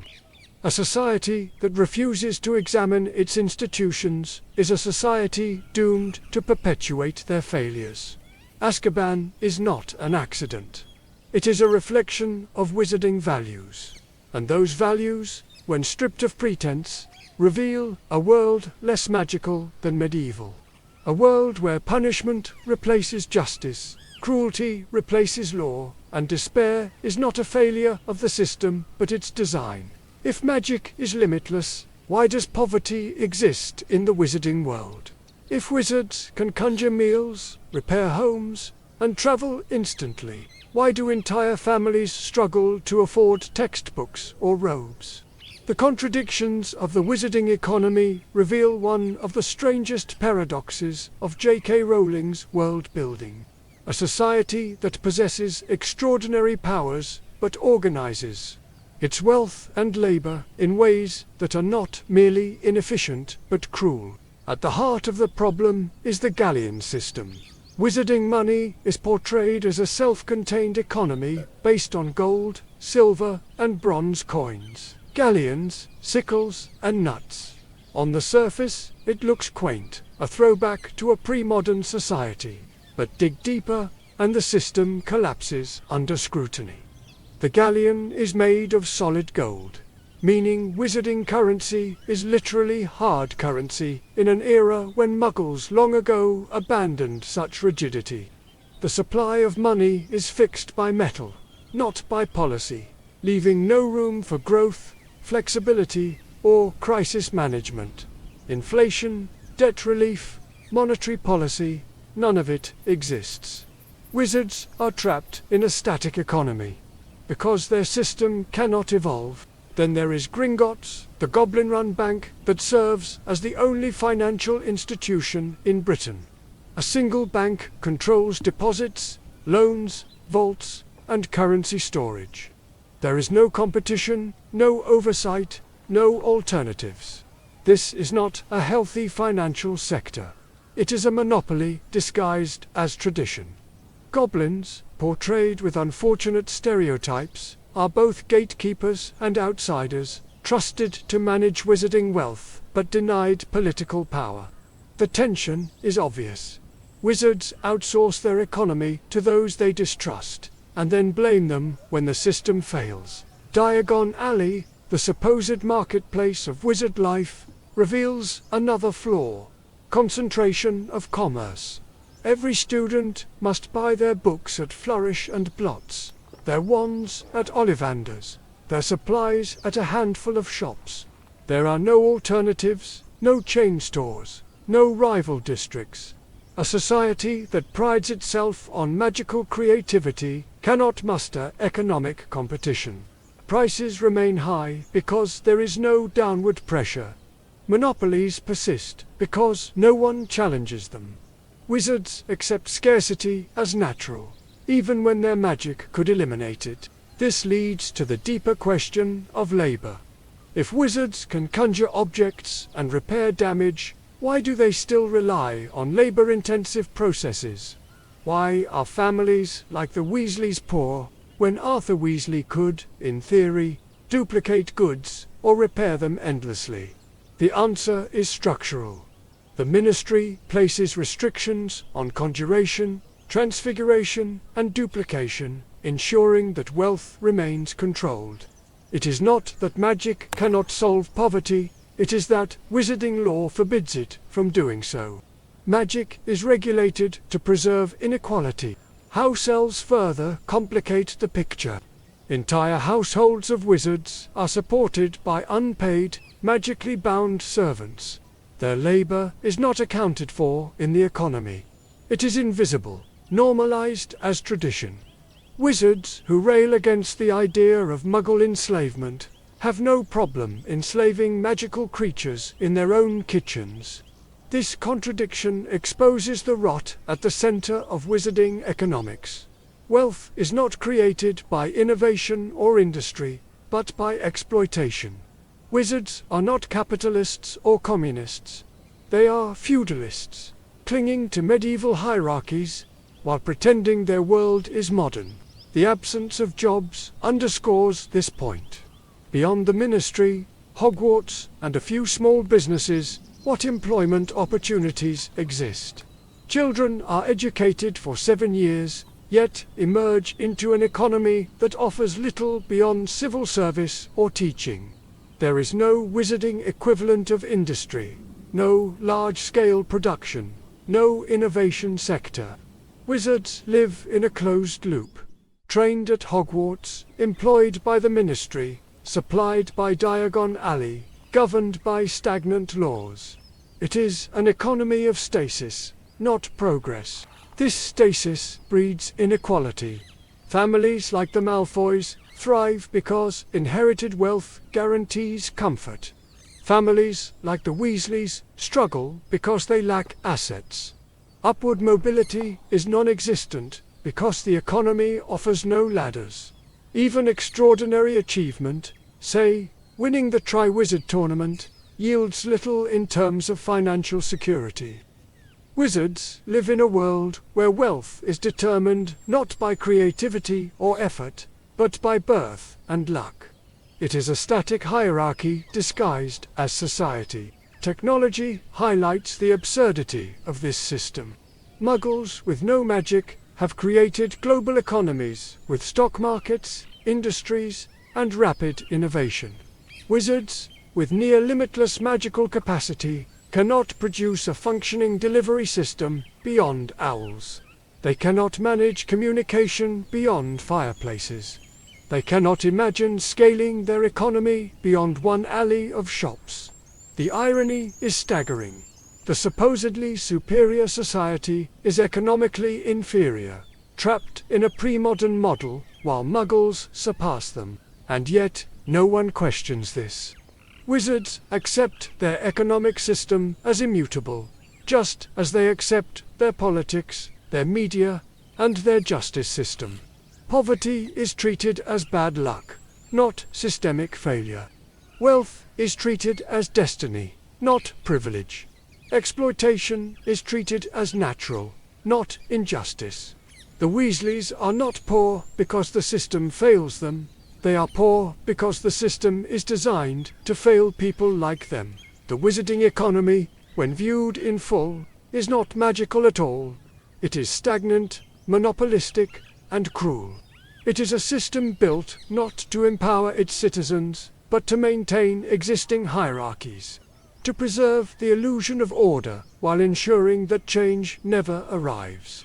Wizards may sneer at Muggle capitalism, but at least capitalism produces innovation. The wizarding economy produces only scarcity, and then insists it is tradition. In the end, the greatest magic of the wizarding economy is not transfiguration or conjuration. It is the sleight of hand by which inequality is disguised as natural, scarcity as inevitable, and poverty as personal failure. It is an illusion, one more powerful than any spell. The illusion that nothing could ever be different. The Harry Potter universe often frames itself as a story about love, triumphing over hate. Yet the society it depicts is saturated with prejudice. This is not a world of equality, but one where hierarchies of blood, species, and tradition dictate value. Wizards look down on Muggles. Purebloods despise half-bloods, and magical creatures are bound by servitude or suspicion. For all its talk of heroism, the wizarding world is less a utopia than a case study in how prejudice survives even in the presence of magic. The clearest example is blood purity. Pureblood ideology, belief in the superiority of wizarding families untainted by Muggle heritage, echoes the language of racial supremacy in our own world. Families like the Malfoys wear it as a badge of honor, while slurs like mudblood become weapons to degrade and exclude. The irony is sharp. Magic is not inherited strictly by lineage, yet wizards cling to the illusion of purity as though it confers moral or intellectual superiority. This obsession fractures the community, ensuring that unity against real threats is always undermined by internal prejudice. The danger of blood ideology is not simply that it exists, it is that it permeates institutions. Hogwarts, supposedly a neutral school, tolerates open discrimination between houses, with Slytherin serving as a haven for pureblood elitism. The Ministry of Magic, for its part, enacts policies that marginalize Muggleborns, subjecting them to interrogations and stripping them of wands under Voldemort's influence. Prejudice is not fringe. It is systemic, embedded in the very structures that govern wizarding life. Prejudice extends beyond humans. House elves, centaurs, goblins, and werewolves all occupy subjugated or marginalized positions. House elves are enslaved, their labor dismissed as voluntary devotion. Centaurs are portrayed as aloof and dangerous, pushed to the margins of society. Goblins, who run Gringotts, are trusted with wizarding wealth but denied social equality. Their culture reduced to stereotypes. Werewolves are ostracized regardless of behavior, condemned for a condition beyond their control. The wizarding world does not simply fail to integrate magical beings, it actively enforces their subordination. The hypocrisy is staggering. Wizards pride themselves on being more advanced than Muggles, yet their society mirrors the worst of human prejudice. They sneer at Muggle wars and divisions, but their own system institutionalizes bigotry. The treatment of house elves is particularly damning. Wizards who claim to fight for freedom and justice accept slavery in their kitchens without question. Even characters coded as virtuous, like Hermione, are treated as naive for challenging it. In this way, the series reveals not only prejudice but complacency, the willingness of good people to tolerate injustice because it benefits them. What makes wizarding prejudice uniquely corrosive is its permanence. Muggle societies, however flawed, contain mechanisms for reform. Civil rights movements, revolutions, laws. The wizarding world has no such tradition. There are no grassroots movements, no systemic reforms, no institutions pushing for equality. Hermione's Society for the Promotion of Elfish Welfare is treated as a joke, not because it fails, but because the culture cannot conceive of success. Wizards cannot imagine a world without prejudice, because prejudice is the scaffolding of their society. The symbolic function of prejudice in the narrative is clear. It mirrors the evils of our own world, giving readers a framework to recognize bigotry and fight against it. But the internal logic of the wizarding world is darker. This is not a society that learns, grows, or reforms. Even after Voldemort's defeat, nothing suggests systemic change. House elves remain enslaved, goblins remain distrusted, and blood prejudice lingers in the culture. The villains may fall, but the structures that enabled them remain intact. This raises an uncomfortable question. What, exactly, did Harry and his allies save? If the wizarding world emerges from its great wars with its institutions and prejudices untouched, then the victory is not revolution, but restoration. Voldemort is defeated not because his ideology is destroyed, but because it is no longer politically convenient. Prejudice is not purged, it is preserved, simmering beneath the surface, ready to re-emerge when the next demagogue arises. The tragedy of the wizarding world is that it cannot imagine true equality. It is trapped in hierarchies of blood and species, unable to conceive of a society where value is not inherited or imposed.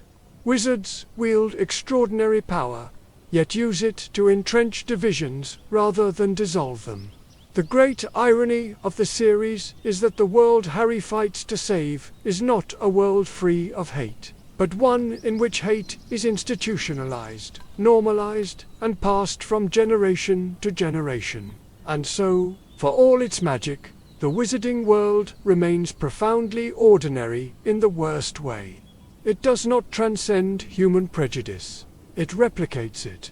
Magic does not free them from hate. It only gives them new ways to enforce it.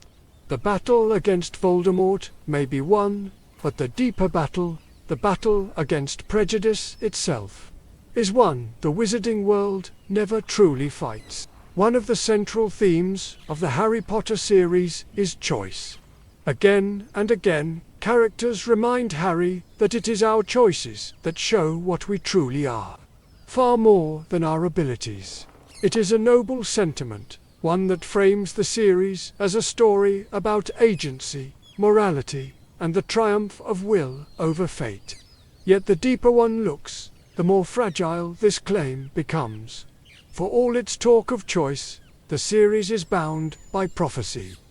Destiny, not decision, drives the plot. And in this way, the narrative betrays its own philosophy. The prophecy at the center of the story, foretelling a child who would have the power to vanquish Voldemort, strips much of the tension from Harry's journey. No matter what choices are made, the arc bends inevitably toward confrontation. Voldemort marks Harry as his equal, thereby fulfilling the prophecy. But in doing so, he locks the story into a preordained track. The rhetoric of free will collapses under the weight of inevitability. Harry fights not because he chooses to, but because the story demands it. This reliance on prophecy reveals a deeper problem. It is not a tool of storytelling, but a shortcut. Prophecy absolves the writer of explaining why events unfold as they do. Why Harry and not Neville? Because the prophecy said so. Why must Harry face Voldemort alone? Because destiny decrees it. Why does the world revolve around this single boy? Because fate has spoken. Instead of exploring the messy realities of chance, choice, and consequence, the series leans on prophecy as a narrative skeleton key, unlocking every door with the same answer. The effect is to undermine character development. If Harry is chosen by fate, then his choices lose weight. He is not remarkable because of what he does, but because of who he is destined to be. Contrast this with Neville, whose growth comes not from prophecy, but from perseverance, fear, and eventual courage. Neville's story is one of earned heroism. Harry's is one of inherited narrative gravity. In this way, the prophecy cheapens Harry's journey, turning what should be a story of moral agency into one of cosmic inevitability. The reliance on prophecy also erodes stakes. The audience knows Harry cannot die before facing Voldemort because the prophecy ensures their confrontation. The tension of battle, the suspense of danger, becomes hollow when destiny guarantees survival. Even Dumbledore, who insists on the importance of choice, is complicit in this contradiction, interpreting the prophecy as binding, while claiming freedom matters most. The hypocrisy is baked into the narrative itself. Worse still, prophecy is treated inconsistently. Sometimes it is ironclad, as with Harry and Voldemort. Sometimes it is vague, as with Trelawney's endless pronouncements. Sometimes it is dismissed as unreliable, only to resurface as gospel truth. This inconsistency is not thematic complexity. It is narrative convenience. Prophecy means whatever the story needs it to mean in the moment. It is not a coherent system of fate. It is a tool to patch holes. The tragedy of this choice is that it undermines the very theme the series claims to uphold. A story about choice cannot lean so heavily on destiny without collapsing under its own contradictions. The greatness of Harry's journey should be that he chooses courage when he could have chosen safety, loyalty when he could have chosen betrayal, love when he could have chosen hate. Instead, those choices are diminished by the weight of prophecy, framed as inevitabilities rather than acts of will. This is not to say prophecy cannot work in storytelling. Many great narratives use fate as a device to explore resistance, irony, or tragedy. But, in Harry Potter, prophecy functions more as a narrative crutch than as a source of depth. It absolves both characters and author from confronting the messiness of chance. It is easier to say it was foretold than to grapple with the chaos of free will. In the end, prophecy is less a theme than an escape hatch. It offers the illusion of destiny while robbing the story of true agency. It lets the characters talk about choice while stripping them of it. It lets the narrative appear profound while resting on a lazy foundation. And it leaves the reader with an unsettling realization. The world we have followed for 7 books, the battles fought, the sacrifices made, are not the result of courage or conviction, but of inevitability. The prophecy said it would be so, and so it was. 19 years later, with those 3 words, the Harry Potter saga attempts to close itself. The battle has been fought, Voldemort has been defeated, and peace has been restored. What remains is a coda. Children boarding the Hogwarts Express, parents reminiscing, life moving forward. On its surface, the epilogue is meant to reassure. Evil has been vanquished. Families endure. The cycle of education and friendship continues. It is tidy, it is sentimental, and it is hollow. The problem with the epilogue is not that it seeks happiness, but that it chooses simplicity over substance. After 7 books of conflict, trauma, and moral ambiguity, the story ends not with reflection, but with fan service. Harry is happily married to Ginny, Ron to Hermione, and their children bear names that collapse legacy into shorthand. Albus Severus, James Sirius, Lily Luna. Instead of showing growth, the epilogue reduces the future to lineage.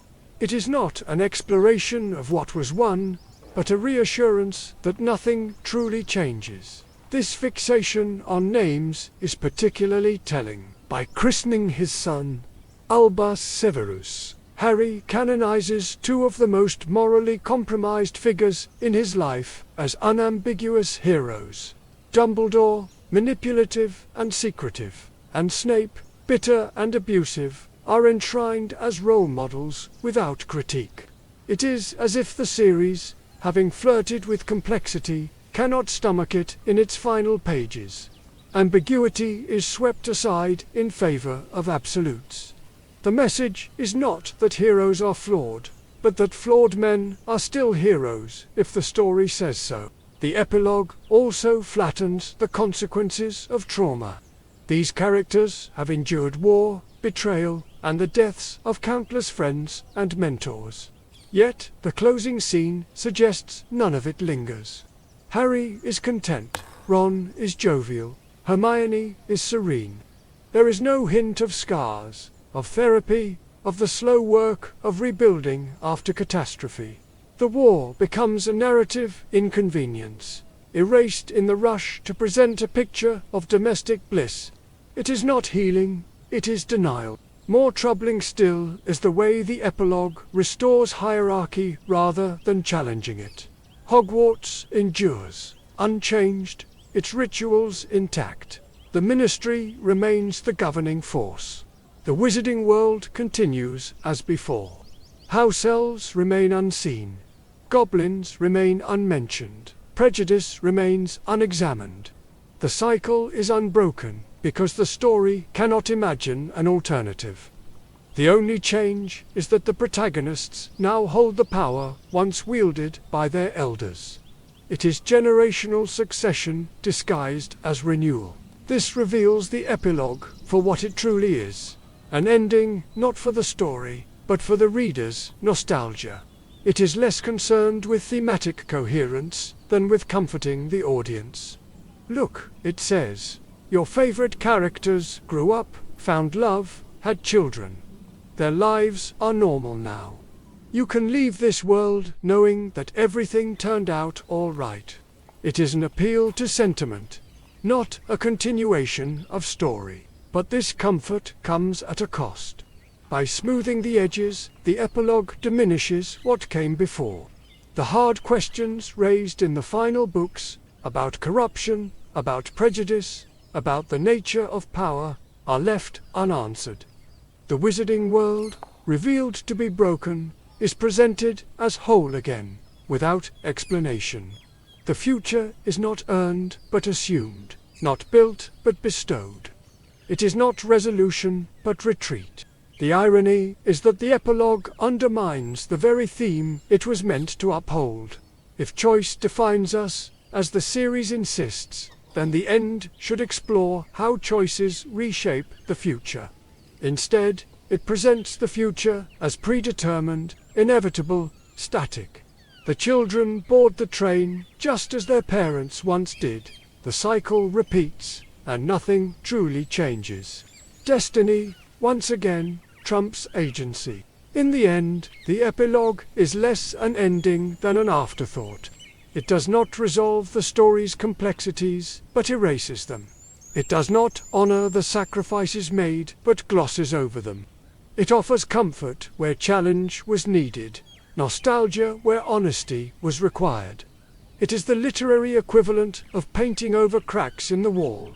Tidy at first glance, but brittle beneath the surface. Perhaps the true tragedy of the epilogue is not that it exists, but that it imagines so little.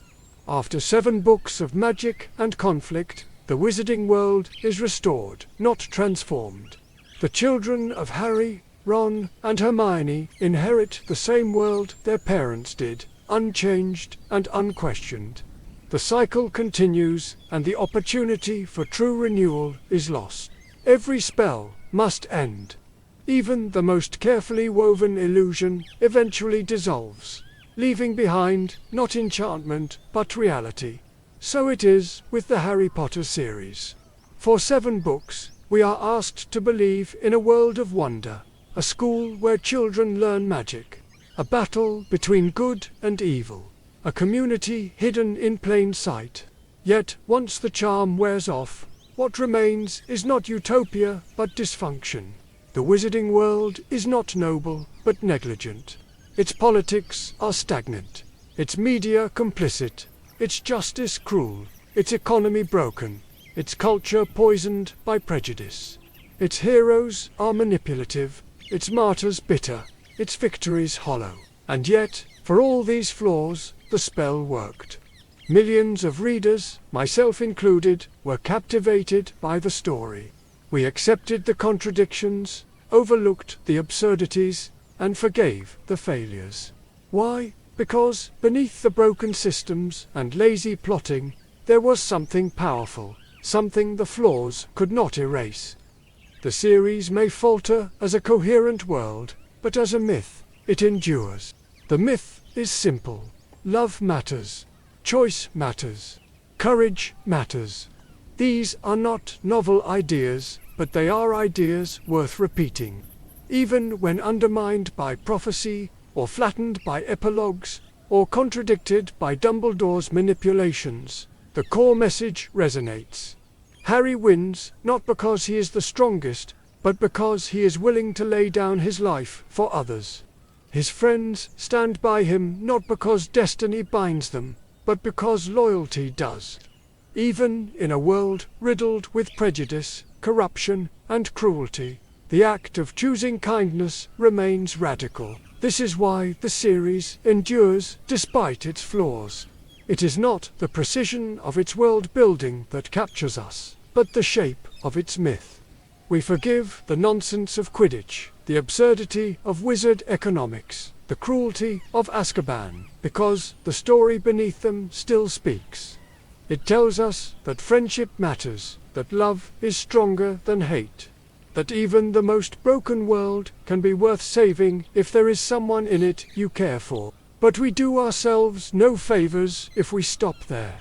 To truly honor the story is to interrogate it, to ask why the wizarding world tolerates corruption, to recognize how prejudice is normalized, to see how narrative shortcuts weaken the power of choice, to refuse nostalgia's comfort in the epilogue and instead demand a better ending.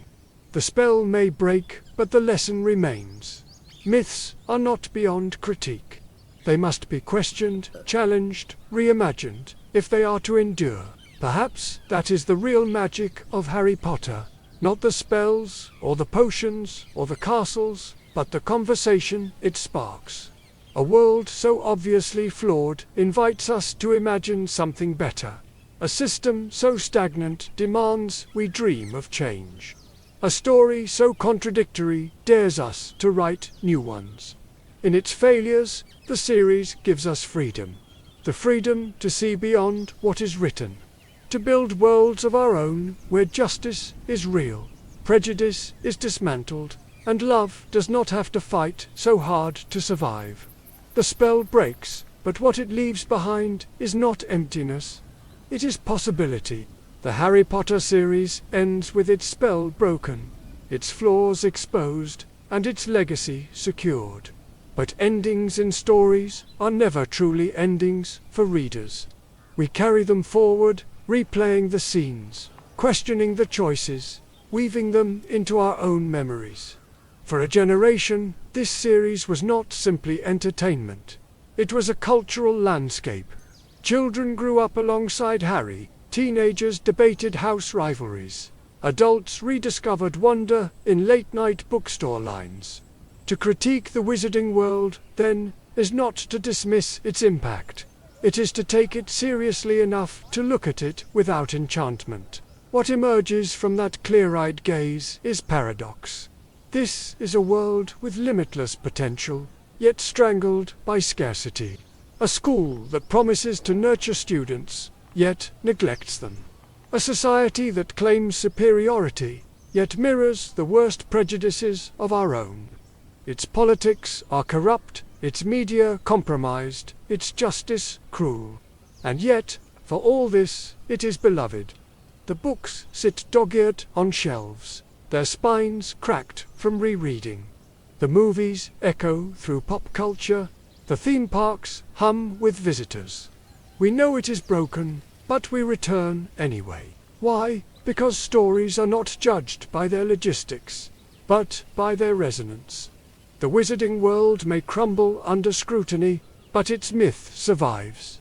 The myth that friendship saves us, that courage defines us, that love endures. These are not truths of the wizarding world, they are truths of ours. And perhaps that is the greatest irony. The Harry Potter series works not because its world is coherent, but because its world is incoherent. Its flaws invite us to imagine how things could be better, sharper, fairer. Its gaps demand that we fill them with our own creativity. Its contradictions force us to grapple with complexity. In this way, the critique and the love are inseparable.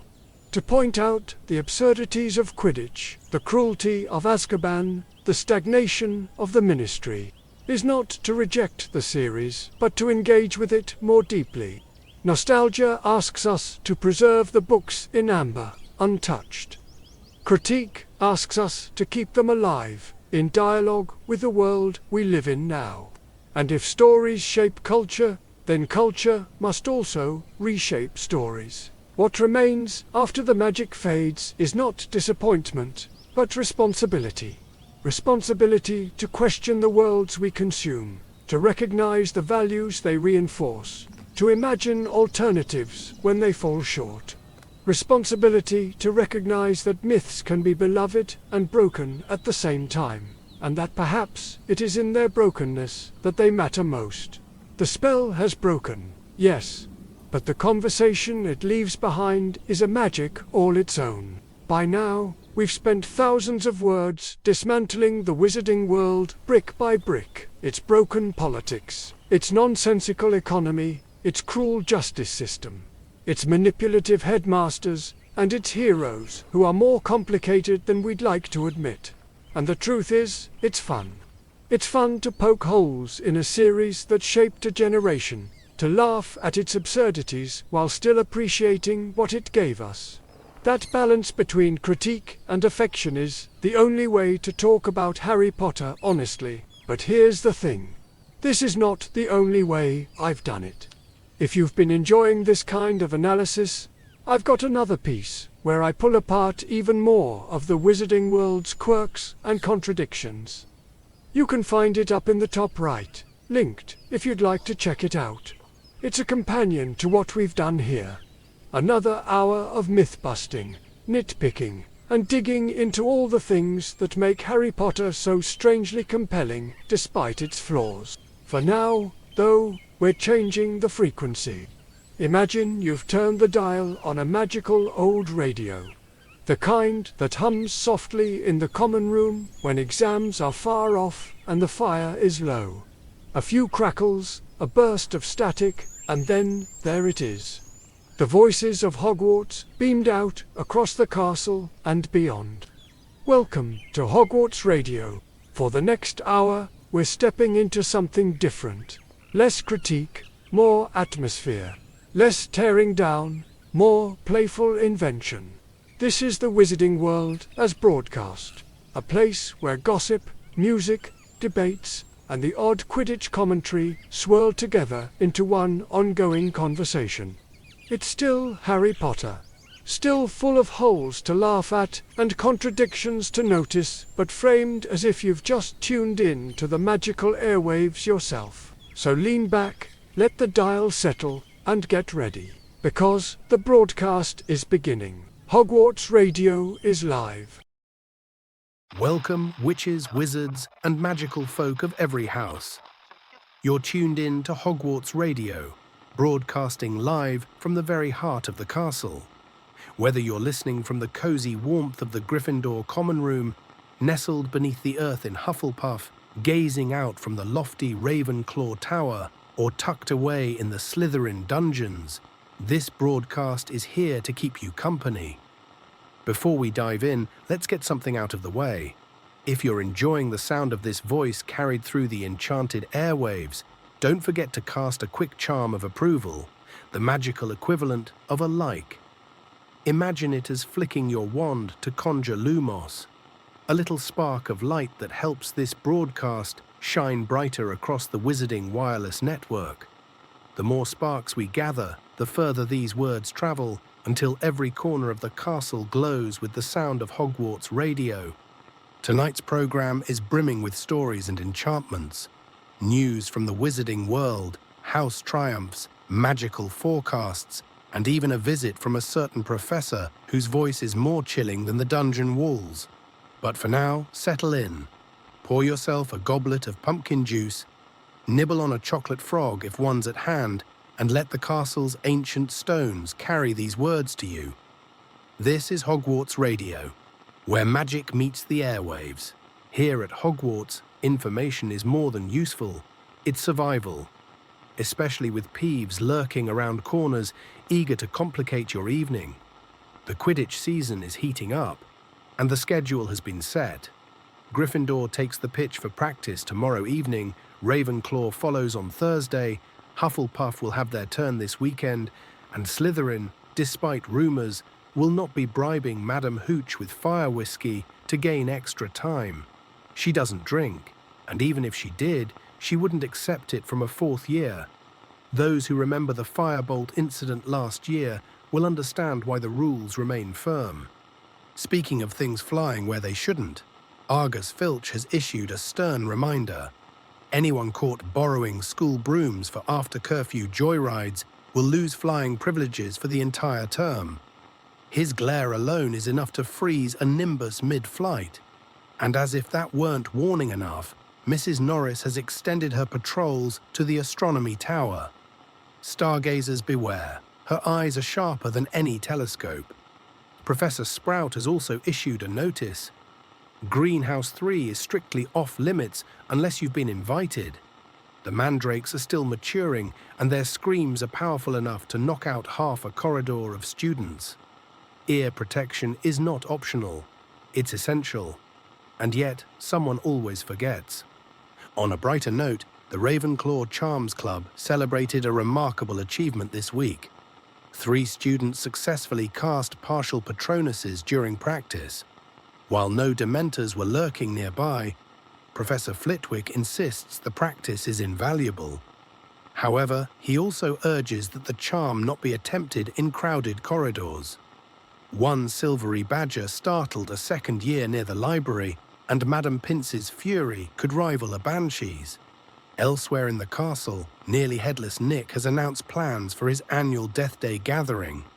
All houses are invited, though the menu remains as suitably ghostly as ever.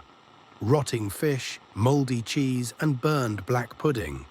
Still, Nick treasures the company, and if you're feeling courageous, the dungeons await.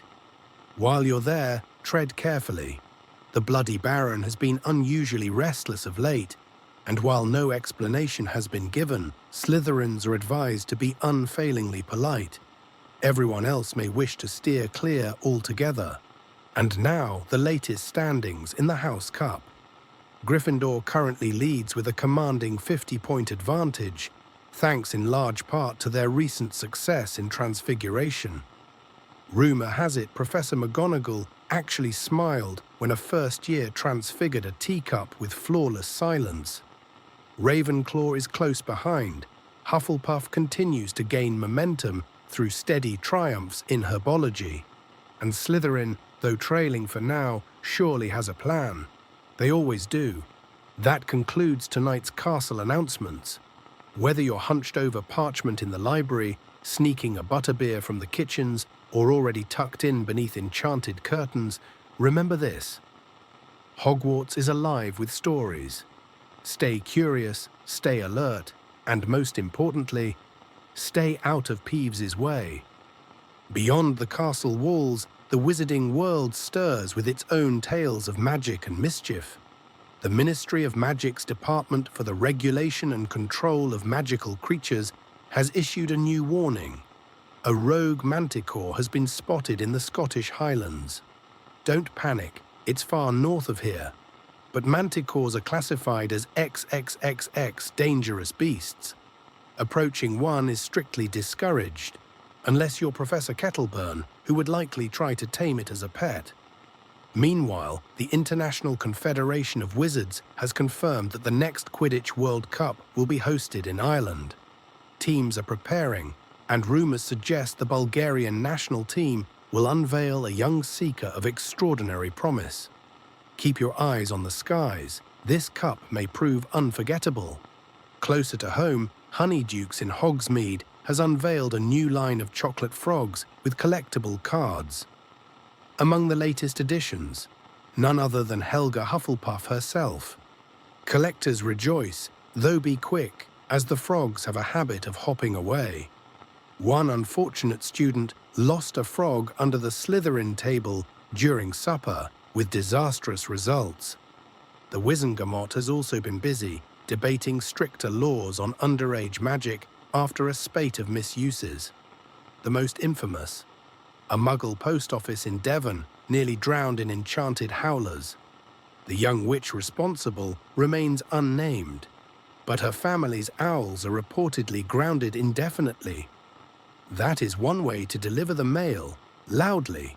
And in cultural news, the Weird Sisters are rumoured to be working on a new album. According to lead guitarist Curly Duke, it will feature a little more grindy-low, a little less goblin. Whatever that means, it's safe to assume Gryffindor Tower will echo with their music until curfew. That wraps up tonight's Hogwarts headlines. From ministry debates to Quidditch dreams, the wizarding world stretches far and wide. But Hogwarts will always remain its beating heart. Every house at Hogwarts has its own triumphs and quirks, and this week has been no exception. Let's begin with Gryffindor. The lions of the castle are roaring after their latest transfiguration success. A group of second years managed to turn porcupines into pincushions without a single squeak. Professor McGonagall was reportedly quietly impressed, which for her is equivalent to a standing ovation. Hufflepuff, ever the diligent house, has made the greenhouses sing, quite literally. A team of fifth years successfully cultivated Flutterby bushes that not only followed them around, but also hummed in harmony. Professor Sprout nearly wept with joy, though she admits the chorus may prove distracting during exam season. Meanwhile, Ravenclaw continues to soar intellectually. In arithmancy, a group of sixth years cracked a particularly intricate sequence involving lunar phases and magical runes. Even Professor Vector admitted it was a solution she might not have considered. Logic and creativity, hand in hand. As always, the Eagles remind us of the brilliance of thought. And finally, Slytherin. Though their Quidditch team is still refining strategies, their dueling club has been making waves. In an unofficial competition deep within the dungeons, a fourth year disarmed 2 prefects in under 30 seconds. Professor Snape declined to comment, but those who know him insist he looked almost pleased. Almost, which from Snape is the highest praise imaginable. So there you have it. Gryffindor transfiguring, Hufflepuff cultivating, Ravenclaw calculating, and Slytherin dueling. 4 houses, 4 paths, each weaving its own legacy into the life of this castle.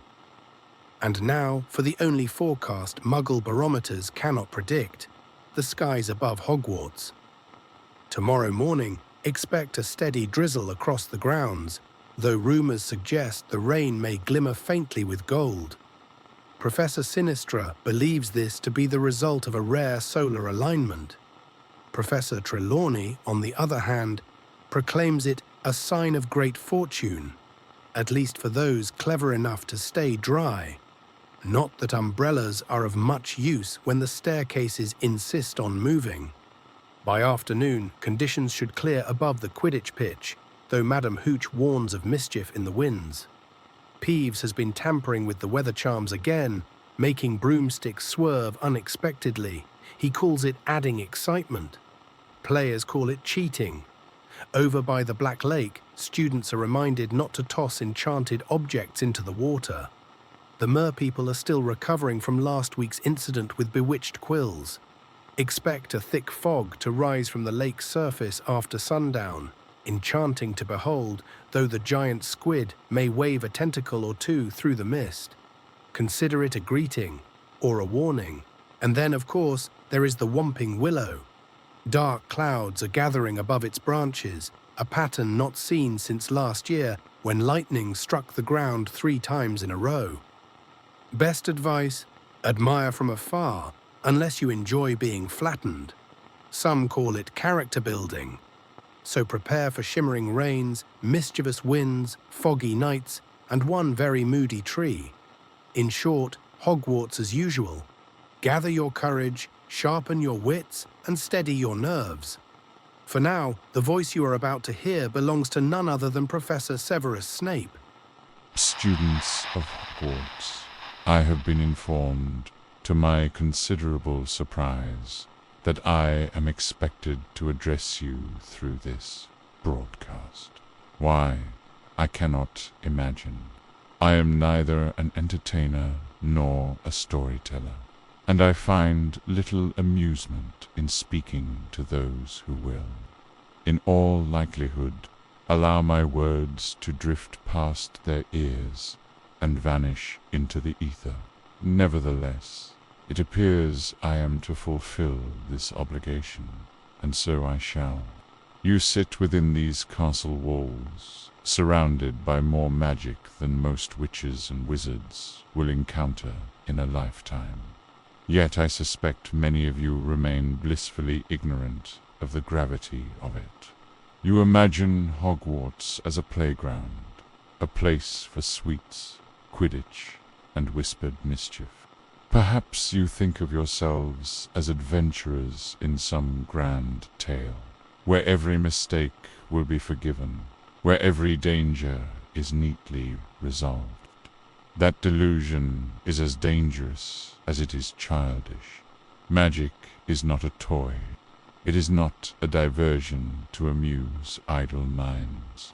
It is a force that has shaped our world for centuries. A force that obeys only those with the discipline and intelligence to master it. For every spell that dazzles, there is another that can disfigure or destroy. For every potion that heals, there is one that can corrupt flesh, twist the mind, or end a life in silence. You, however, seem to prefer laughing when cauldrons bubble over, or when fumes send a neighbor coughing into their sleeve. Your carelessness is a mark of your weakness. In my classroom, I see this weakness far too often. Ingredients scattered across tables as though they were scraps for a feast. Pages of instructions ignored. Wand movements fumbled as though precision were optional. You are told to add asphodel to an infusion, and instead you snatch at dandelions. You are instructed to cut your root finely, yet you throw it in whole. And when the inevitable happens, when smoke erupts, when cauldrons collapse into molten heaps, you look to me, expecting rescue.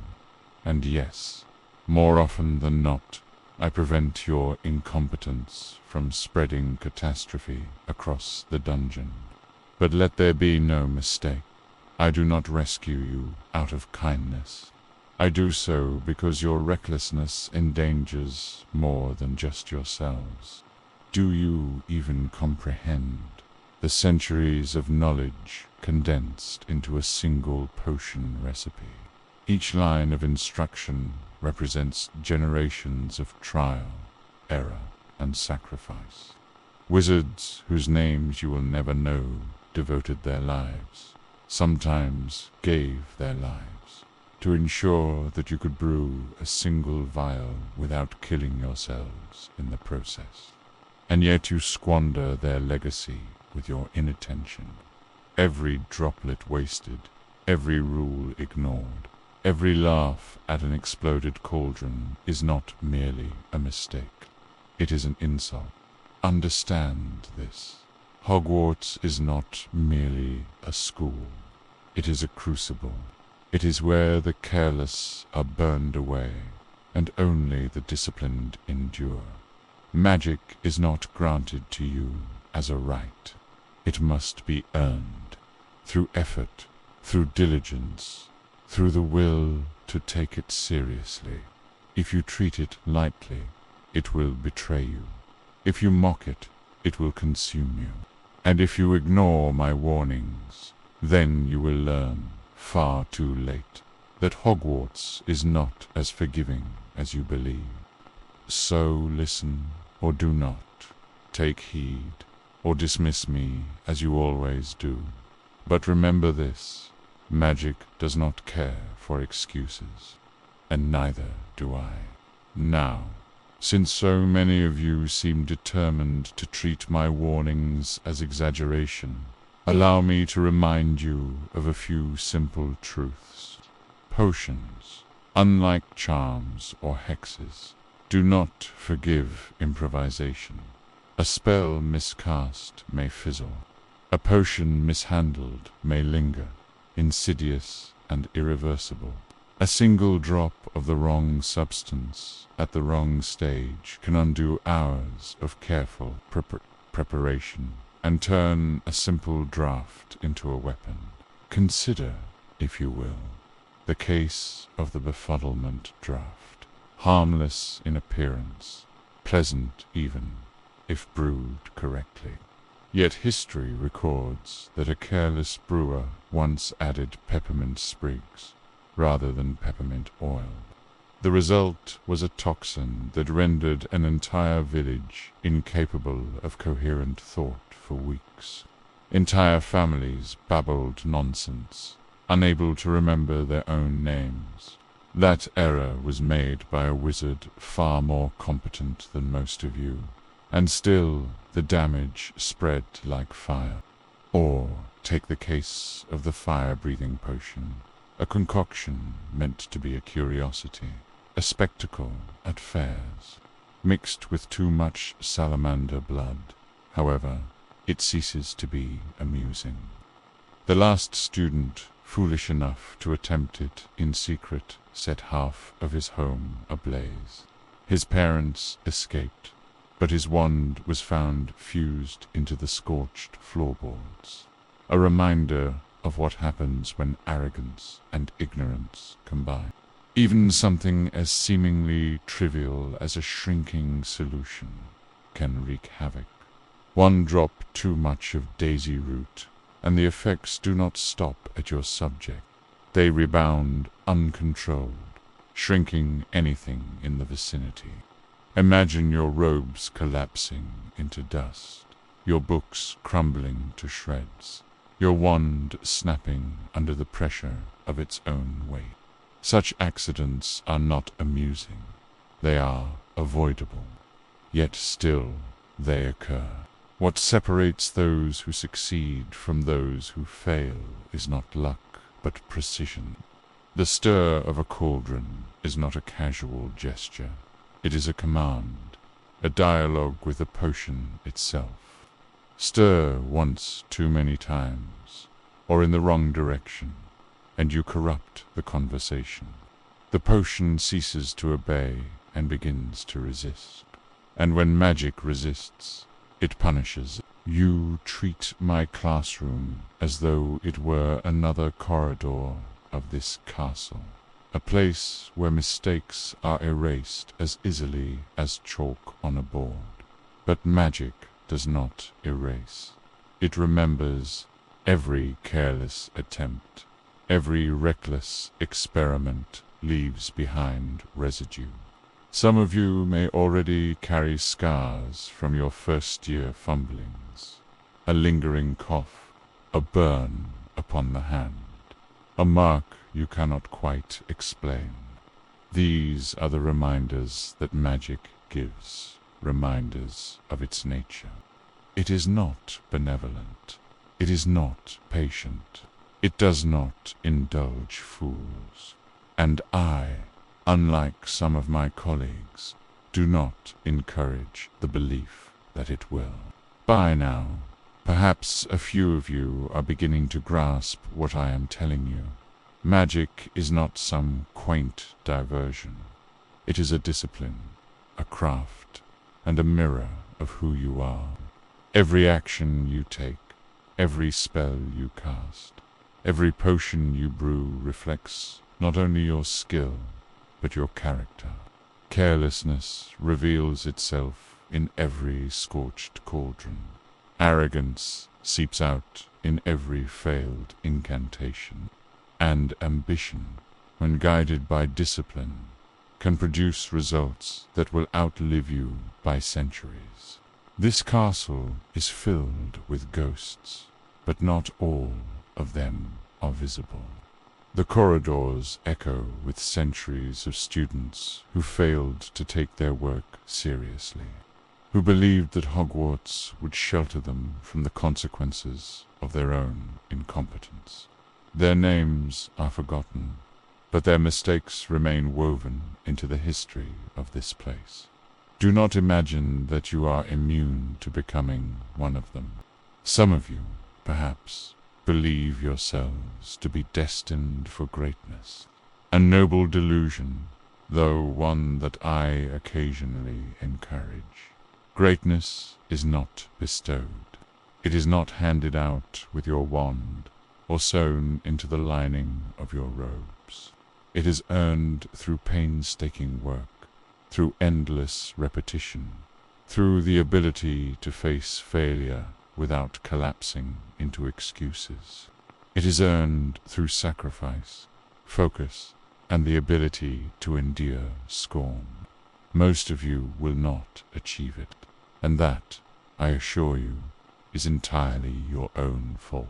But for those few among you who do possess the will to learn, who have the patience to master your craft rather than squander it, there is power waiting, true power, the kind that cannot be stripped away by the opinion of your peers or the whim of a ministry official, the kind that lies in knowledge so precise, so disciplined, that even the raw forces of magic bend to it. Do not imagine that the world beyond these walls will treat you gently. Magic is dangerous. The world is cruel. If you are not prepared to sharpen yourselves here, you will be shattered out there. And when you find yourselves broken, remember this: I warned you. That is all. Well, that was Professor Snape. I'm still not sure whether I ought to be scribbling notes furiously or heading straight to the hospital wing, just in case. Honestly, with him, it's always both.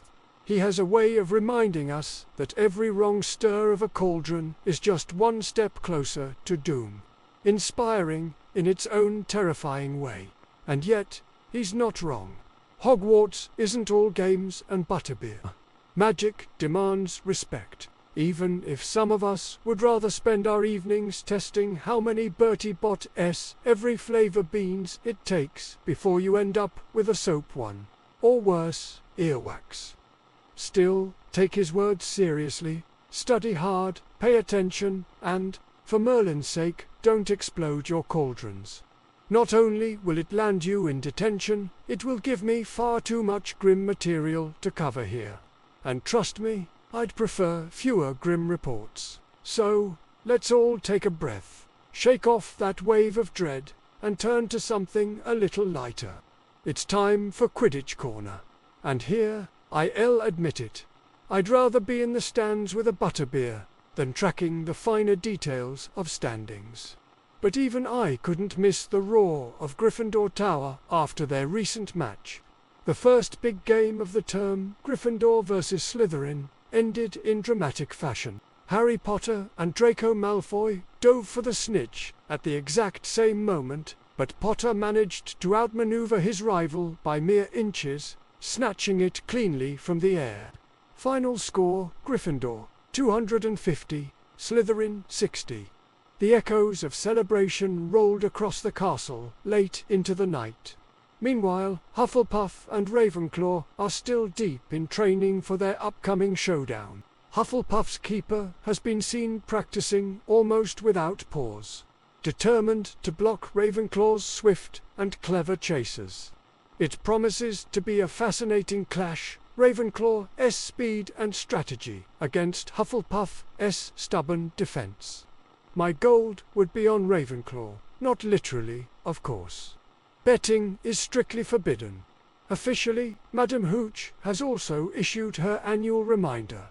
Take care of your brooms. Neglect them, and you may find yourself hovering 3 feet off the ground when you re-suppose to be soaring 50. That's how games are lost before they even begin. Or, for the rest of us, how we end up with the best entertainment of the season.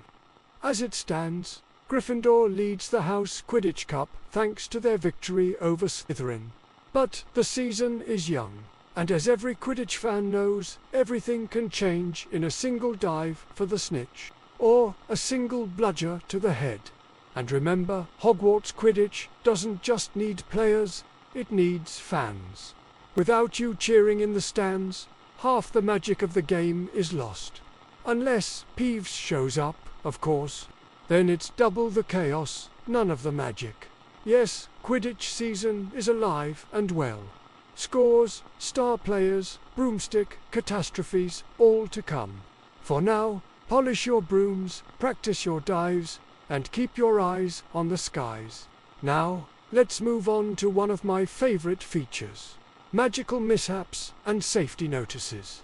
Because no week at Hogwarts is ever complete without a few accidents, blunders, and scorch marks left behind. First up, a group of second years in charms decided to try and gorgio on their textbooks. The result? A history of magic, volume the size of a wardrobe.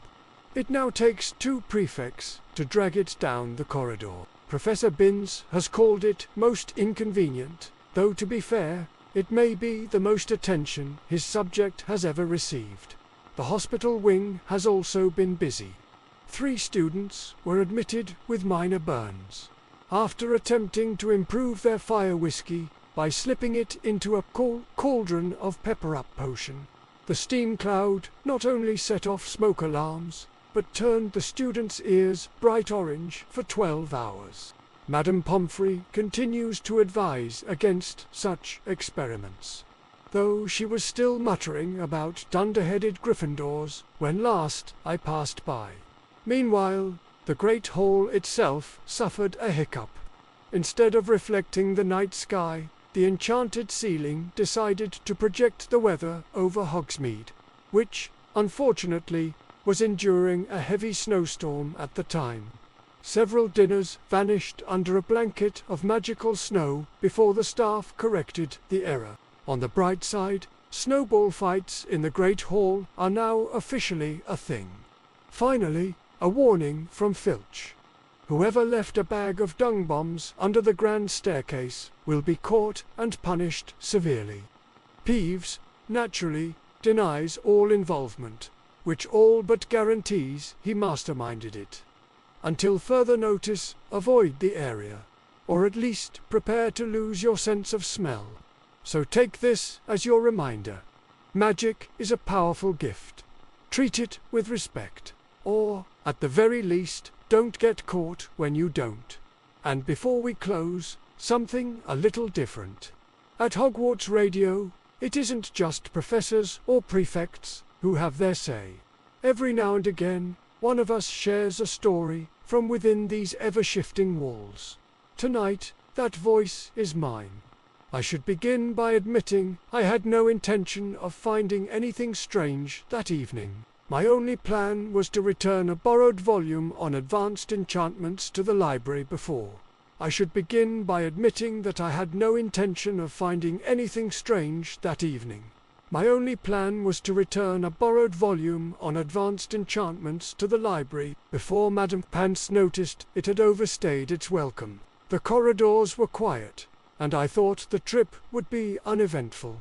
But, as every student learns soon enough, Hogwarts rarely allows such things to happen. The trouble began with the staircases. I'd taken what should have been a familiar path down from the library, only to have the steps shift beneath me with a groan of ancient stone. Instead of descending toward the Great Hall, I was carried to a landing I didn't recognize, a shadowed stretch of the 7th floor. It was unusually still there. The torches flickered in a pattern that seemed irregular, almost hesitant, as though they hadn't been disturbed in some time. Their glow painted the walls with long, twisting shadows that moved even when the air felt still. The portraits along the corridor were unfamiliar as well. Not the usual cluster of noble wizards and smug witches, but quieter figures, pale, watchful eyes that seemed to follow my every step. One painting showed a woman cloaked in midnight blue, her lips pressed so tightly together I thought she might burst if she tried to speak. Another depicted a group of students, frozen mid-laughter, though their eyes darted nervously as though warning me to turn back. And then I saw it. At the far end of the corridor, partially hidden by an old tapestry, there was a door. The tapestry itself was not remarkable at first glance, a scene of trolls clumsily attempting a dance. But when I looked closer, I realized the woven figures weren't merely swaying on their own. They were shifting deliberately, stepping aside to reveal the outline of the door. It was as though the tapestry wanted me to find it. I stopped in front of it, uncertain. Every Ravenclaw is taught to question before they leap, and I knew that Hogwarts does not reveal hidden places without purpose. Sometimes that purpose is wondrous, sometimes it is dangerous. But curiosity is a powerful thing, and in that moment it was stronger than my hesitation. I reached out, brushed my hand across the tapestry, and placed my palm on the cool wood of the door. To my surprise, it yielded instantly, swinging open without so much as a creak. The darkness beyond seemed to beckon, patient and waiting, and I stepped inside. The moment I stepped through the doorway, the sound of the corridor vanished as though it had never existed. No whisper of wind, no faint shuffle of portraits beyond the walls, not even the soft crackle of torches. What replaced it was a silence so deep it felt alive, as if the very air was listening. I froze, every instinct telling me I had crossed into a place not meant to be stumbled upon. It was dim inside, though not in the way of an ordinary darkened classroom. There were no candles, no lanterns, yet the chamber was bathed in a faint, silvery glow that seemed to leak from the stone itself. It wasn't steady light either. It pulsed faintly, like the slow rhythm of a sleeping heart, illuminating the edges of the room in shifting intervals. Every flicker drew out the shadows differently, revealing and concealing corners as if the walls themselves were breathing. The space was taller than it was wide, with beams arching overhead that disappeared into blackness. Shelves lined either side of the room, stretching up toward the ceiling, but they were barren. Not empty in the way of a newly built room, but stripped bare, as though whatever had once rested there had been carefully removed long ago. Dust coated every surface, thick and soft, like snow. At least, almost every surface. I noticed then, on the floor just ahead of me, a trail of footprints pressed into the dust. They weren't fresh, but they weren't ancient either. Clear enough to see, fading only at the edges, they led from the very door I had entered, and stopped at the center of the chamber. No path leading out, no smudges suggesting a hurried retreat. They simply ended abruptly, as if whoever made them had vanished into the air. A chill settled along my arms. I knelt to look more closely, running a hand just above the dusty prints. They felt ordinary, yet the dust around them seemed reluctant to be disturbed, clinging to its shape as if unwilling to release the memory of the figure who had passed this way. It was then that I raised my eyes and saw what had been waiting in the far corner. A suit of armor stood there, gleaming faintly in the strange light. At first glance, it appeared to be nothing more than another of the countless displays scattered across the castle. a relic of some forgotten battle. But even from a distance, I sensed something different. Its stance was not stiff, as most armors are, but slightly leaned, almost casual, as though it had been set at rest after a long watch. Its helm was tipped downward, tilted in a way that gave the uncomfortable impression it was studying the ground. Or perhaps me. And though the rest of the chamber was thick with dust, not a speck clung to its polished surface. The light in the room, faint and restless, seemed drawn to it. It caught the edges of the breastplate, clung to the ridges of the gauntlets, slid along the visor like liquid silver. The armor was drinking it in, as though the glow itself recognized the figure and refused to let it fade into shadow. But the armor wasn't the only anomaly. To its side, resting neatly on a table, lay a fan-shaped cluster of quills. Unlike the shelves and floor around them, the table was spotless. No dust, no wear, as though it had been polished only moments before. The quills were arranged with deliberate care, their feathered tips fanned outward, their nibs all pointed toward the edge. I took a cautious step closer, and that was when I saw it. The faintest twitch. The feathers shivered ever so slightly, as if disturbed by a breath of wind. Though the air in the room was utterly still, I narrowed my eyes, holding my own breath. The twitch became a scrape. One of the quills dragged its nib across the table's surface, leaving behind a dark, jagged mark.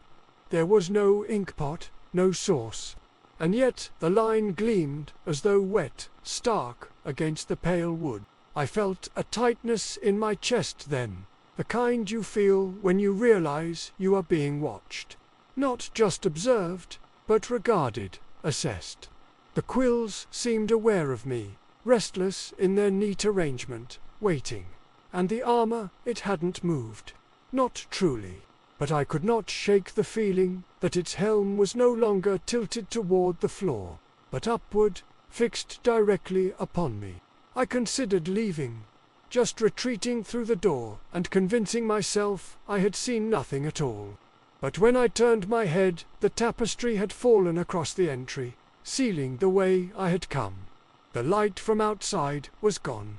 The chamber was quiet again, too quiet, and in that silence, I knew the room was not empty. Something here had been waiting. I stood perfectly still, trying to steady my breath, though the silence pressed harder the longer I lingered. My eyes were fixed on the table of quills, and I could swear the faint scrape I had heard before had grown louder, almost deliberate, as though something unseen was guiding them. The quills shifted again. This time, two of them dragged their nibs across the surface at once, leaving dark, glistening strokes. I watched, transfixed, as the marks began to align. First crude, broken lines, then something resembling letters. The strokes bled together into words. Listen. The message shone clearly across the table, though no inkpot existed to explain it. The letters shimmered as though alive, pulsing faintly with the same silvery glow that clung to the walls. I wanted to believe it was some clever trick, a bit of magic left behind to amuse whoever stumbled upon this place. But the weight of the silence told me otherwise. This was no prank. Before I could step closer, a sound broke through the stillness. The faint groan of shifting metal. My head snapped toward the armor in the corner. Its helm had lifted.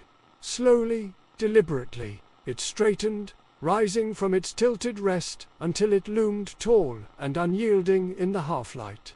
I swallowed hard, my hand instinctively reaching for the wand at my side. Though I knew any spell I cast would be a pitiful defense. If this relic chose to move against me, the armor's gauntlets twitched, fingers flexing with the sharp rasp of steel scraping steel. The air thickened, heavier, as though the room itself was bracing for something. The quills scratched again, faster this time. I turned back toward the table and felt the blood drain from my face as the new words etched themselves into the wood, one letter after another. Do not speak. My throat tightened, caught between the urge to call out and the warning etched before me. The quills had stilled now, their feathers trembling faintly, as if exhausted. The suit of armor remained upright, its visor gleaming in the strange light, silent but unmistakably alive. I dared not move. It was clear to me now, this chamber was more than hidden. It was waiting, watching, testing. And I, foolishly curious, had stepped into its game. I did not breathe, not at first. The words glared up at me from the table, stark and commanding. Do not speak. They were not a suggestion. They were a rule, and every instinct told me that to disobey it would be dangerous in a way I could not yet comprehend. My hand hovered near my wand, though I dared not move it. In that moment, even the faint scrape of wood against stone seemed loud enough to break the spell of the room. The armor shifted again. It was subtle at first. The faint roll of a shoulder, the soft clink of steel upon steel. Then, with a slowness that made my skin crawl, it raised one gauntleted hand. Not high, not in threat, but outward, as though commanding stillness. The gesture was unmistakable. Be still, be silent. The room seemed to thicken around me. I could feel the air pressing against my chest, heavy with enchantment, heavy with expectation. I dared not speak, dared not even whisper a spell, though my mind was already racing through incantations. Lumos, perhaps, to strengthen the light. Alohomora, if the door had sealed. Or Protego, though what shield could stand against whatever lived here? I wasn't sure. The quills stirred again, feathers shivering like restless birds. One slid forward, dragging its nib across the table with a sharp, deliberate scrape. Another joined it, and then another, until 5 of them moved at once, scratching in a frantic rhythm. The sound was unbearable. A chorus of claws, raking wood, hurried and insistent. My pulse hammered in my ears, yet I could not look away. They formed words again, this time a longer phrase. My breath caught as the letters resolved. Listen to the armor. I turned back toward the figure. It had not advanced, but its helm had tilted, visor aimed directly at me. The silver light clung tighter to it now, outlining every edge, every rivet, as if the room itself wished to highlight its presence. And then it moved again. The armor's hand lowered, slowly, and it bent its arm inward, curling the gauntlet into a fist. It tapped once against its chestplate. The sound rang out sharp and hollow, echoing far louder than it should have in a room this small. It was not a threat. It was a message. The quills scratched again, frantic, as if desperate to keep pace. The heart, the words gleamed freshly on the tabletop. I stared at them, confusion and dread warring within me. The heart, did it mean my heart? Did it mean its own? Was this some test of courage, or something far darker? My mind leaped to old tales of enchanted suits of armor, some guardians, some cursed vessels for restless spirits. In every story, the heart was the key, one way or another. I wanted to ask, to demand clarity, but the command "do not speak" burned in my thoughts. My mouth was dry, my tongue heavy with the weight of silence. All I could do was observe. The armor tapped its chestplate again. Once, twice, slowly, deliberately. Its gauntlet then rose to its helm, and it pressed metal fingers against the visor, as though indicating thought, memory. The gesture lingered there, and for an instant I felt as though the room itself was leaning closer, urging me to understand. The quills dragged across the wood once more, shakier now, their strokes uneven as though the force driving them was straining. Not all hearts beat. The words filled me with a cold I could not explain. My hand twitched toward my chest, half in fear, half in instinct. My own heart thundered, betraying me with every heavy beat. Yet the armor stood tall and silent, its own chest hollow, a void where no pulse could ever exist. Was this a warning, a clue, or some kind of challenge meant for me alone? I dared not answer. I dared not move. The room was alive with its own rules, its own logic, and I knew that even one careless word could unravel it all. So I stood there, frozen in the chamber's silver light, waiting for whatever came next. And the armor, patient and watchful, waited with me. The silence stretched until I could feel it pressing against my skull, the weight of it almost unbearable. My heart still hammered wildly, but the armor stood unmoving, its visor locked on me with an attention so sharp I could hardly bear to meet it. I knew I could not linger here forever. Something was coming to a close, one way or another. The quills stirred again, slowly this time, dragging their nibs across the wood with long, deliberate strokes. I leaned closer, straining to read as the letters emerged in a shimmer of black. Know what endures. I stared at the words, my mind racing.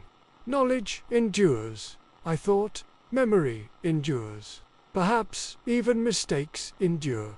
Snape himself had said something like that in class, that magic remembers. But the phrase was unfinished, incomplete. What exactly did they want me to know? The armor moved then. Its gauntlet rose one final time, tapping its chest plate with a hollow clang that echoed through the chamber. Then, in a motion both simple and commanding, it pointed directly at me. Not threatening, not condemning, but marking. The gesture was precise, as if to say, "It is in you. The heart is yours." The light in the room pulsed brighter, surging for a heartbeat before dimming again. The quills scraped their last across the table, their feathers trembling with the effort. I watched as the final word burned itself into the surface, bold and absolute. Remember. The instant the last stroke was complete, the air shifted. The weight that had pressed against my chest released, and the tapestry at the door rippled as though stirred by a sudden wind. The corridor beyond flickered into view, warm torchlight spilling into the chamber. I hesitated only a moment longer, then turned and crossed the room. The armor remained still, frozen once more, its gauntlet lowered, visor dipped slightly toward the ground. The silver glow faded back into the stone walls, leaving the chamber dim and quiet, as if nothing had ever stirred there at all. When I stepped through the doorway, the tapestry fell back into place with a soft sigh, and I found myself standing in the corridor once again. The portraits looked at me with their same painted unease. The torches flickered as they always had. To any passerby, it would have seemed as though nothing unusual had happened. But I knew better. I glanced back at the tapestry, half expecting the trolls to shuffle aside once more. But they did not move. The door was gone, hidden again, perhaps for days, perhaps for centuries. My hands shook as I clutched my wand. The single word seared into my thoughts. Remember. And so I left, the echo of hollow steel still ringing faintly in my ears. Well, there you have it. A hidden chamber, a suit of armor that stirs, and quills that write warnings no student should have to read. Hogwarts has always been alive with secrets, some mischievous, some wondrous, and some that weigh heavily on the heart. This story feels like the latter, the kind you don't laugh off as a prank, the kind that makes you glance twice at a shadowed corridor. So what do we do with a discovery like this? Do we chalk it up to ancient magic at work? Do we dig for answers, risking whatever warnings the quills left behind? Or do we simply remember, as the room demanded, and wait for meaning to reveal itself in time? The truth is, not every mystery in this castle is meant to be solved right away. Some are lessons wrapped in riddles, waiting for the right mind, or the right moment to unlock them. Until then, the chamber remains sealed, its secrets intact, daring the next curious soul to stumble across it. Hogwarts has always spoken in hidden rooms and half-heard warnings. The castle's history confirms it. Consider the Chamber of Secrets, a founder's chamber sealed for centuries, its entrance disguised by ordinary plumbing, its purpose veiled by a message only a Parselmouth could heed. Secrets at Hogwarts are rarely accidents. They are designs with intent. Then, the Room of Requirement, a seventh-floor space that appears opposite the tapestry of Barnabas the Barmy when someone truly needs it. It can become a training hall, a hiding place, or a vault of forgotten things. It adapts to the seeker, but it also withholds when the castle wills it. A room that reveals itself and then seals again is well within Hogwarts' habits. Animated guardians are part of that fabric. Suits of armor do not merely decorate corridors, they can be roused to act.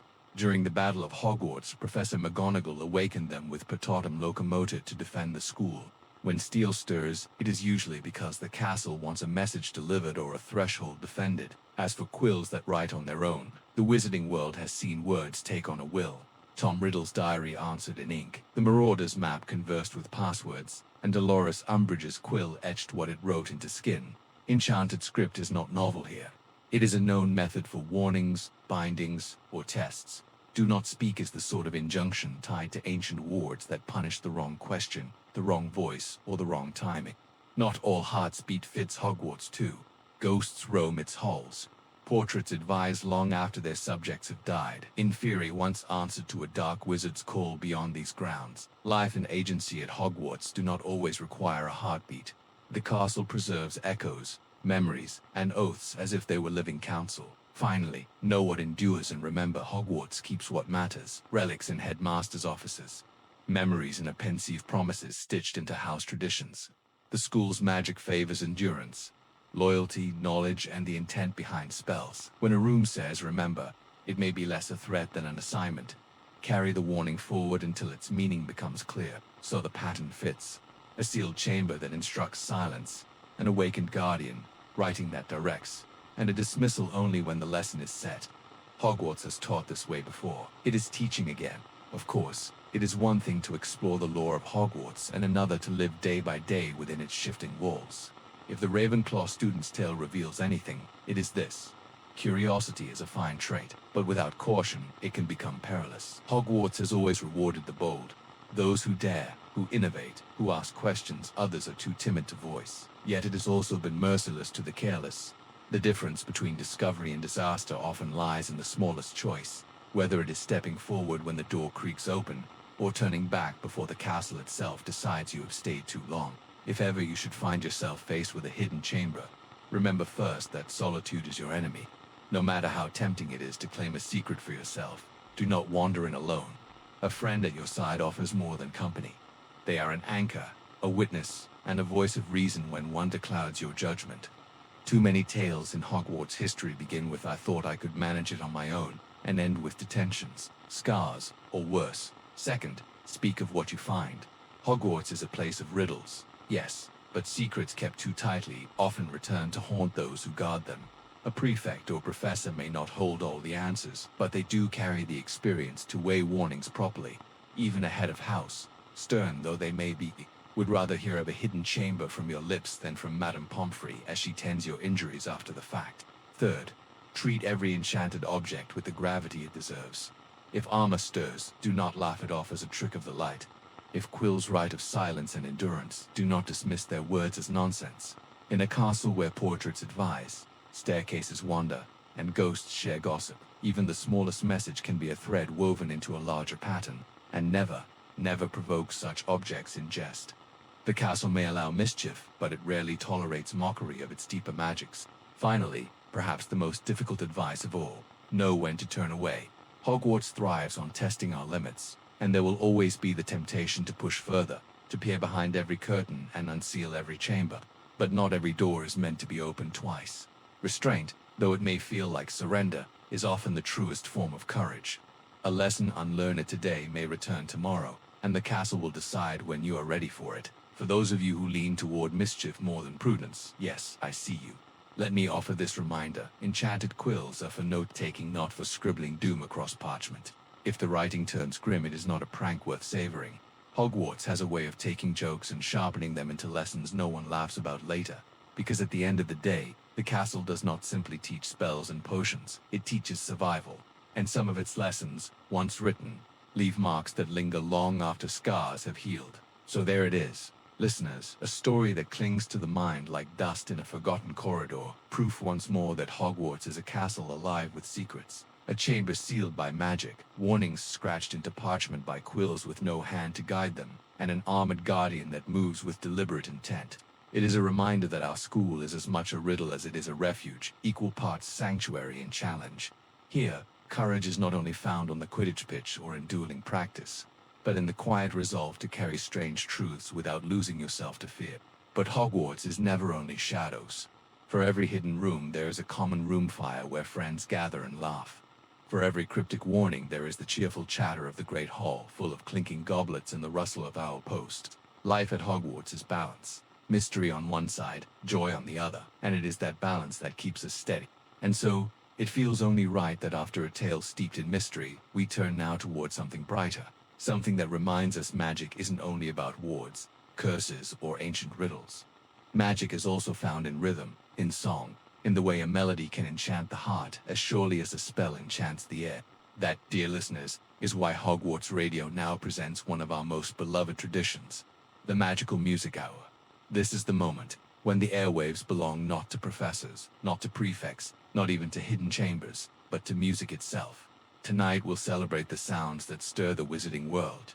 From the pounding energy of the Weird Sisters' latest experiments, to the lilting ballads drifting from common rooms after curfew, to the quirky ditties Peeves insists on howling through the corridors when he feels particularly inspired. Music has always been a part of Hogwarts. It rings through the castle choir, echoes in the marching rhythm of enchanted suits of armor, and hums from the portraits that remember songs sung centuries ago. Even the staircases seem to creak in time if you listen closely enough. And for students far from home, a tune from the wireless can be as comforting as the smell of pumpkin pasties or the glow of a floating candle. So wherever you are tonight, hunched over parchment, curled up by a fire, or simply letting the castle guide you through its shifting corridors, pause for a moment, let the music wash over you. For the next hour, the walls of Hogwarts will not whisper warnings, but carry melodies, harmonies, and the kind of magic that makes us feel not afraid, but alive. Stay tuned, witches and wizards. The Magical Music Hour begins now. And that's where we close the book tonight. We started by tearing the wizarding world apart, showing how Quidditch makes no sense, why Hogwarts would be a nightmare school to actually attend, and how the Ministry of Magic might be the most dangerous villain of them all. Then, just when the dust settled, we tuned into Hogwarts Radio where the students had their say. The Quidditch drama kept rolling, and even Professor Snape gave us a reluctant word or two. But now, the broadcast fades. The castle is quiet again, and the airwaves go still. Before you head out, I'd love to know this. Which Harry Potter book is your favorite, and why? Is it the bright, adventurous early years, or the darker, heavier later ones? Drop it in the comments, because I read them all like they're secret entries in the Marauders map. If you want more adventures like this, there's plenty waiting. On this channel, you'll find shorter history dives like The Rise of Rome, and other long-form Harry Potter sleep stories like Harry Potter's Diary. You can even listen on Spotify. Perfect for late nights when the common room fire burns low. And if you want to keep the magic alive, don't vanish just yet. Tap the like charm to keep the signal strong. Subscribe so you don't miss the next broadcast. And share this with another witch or wizard who would laugh at how broken and brilliant the wizarding world really is. The owls are roosting, the lanterns are dim, and the station is signing off. For now, until we meet again, thanks for listening, and remember, the spell may break, but the stories remain.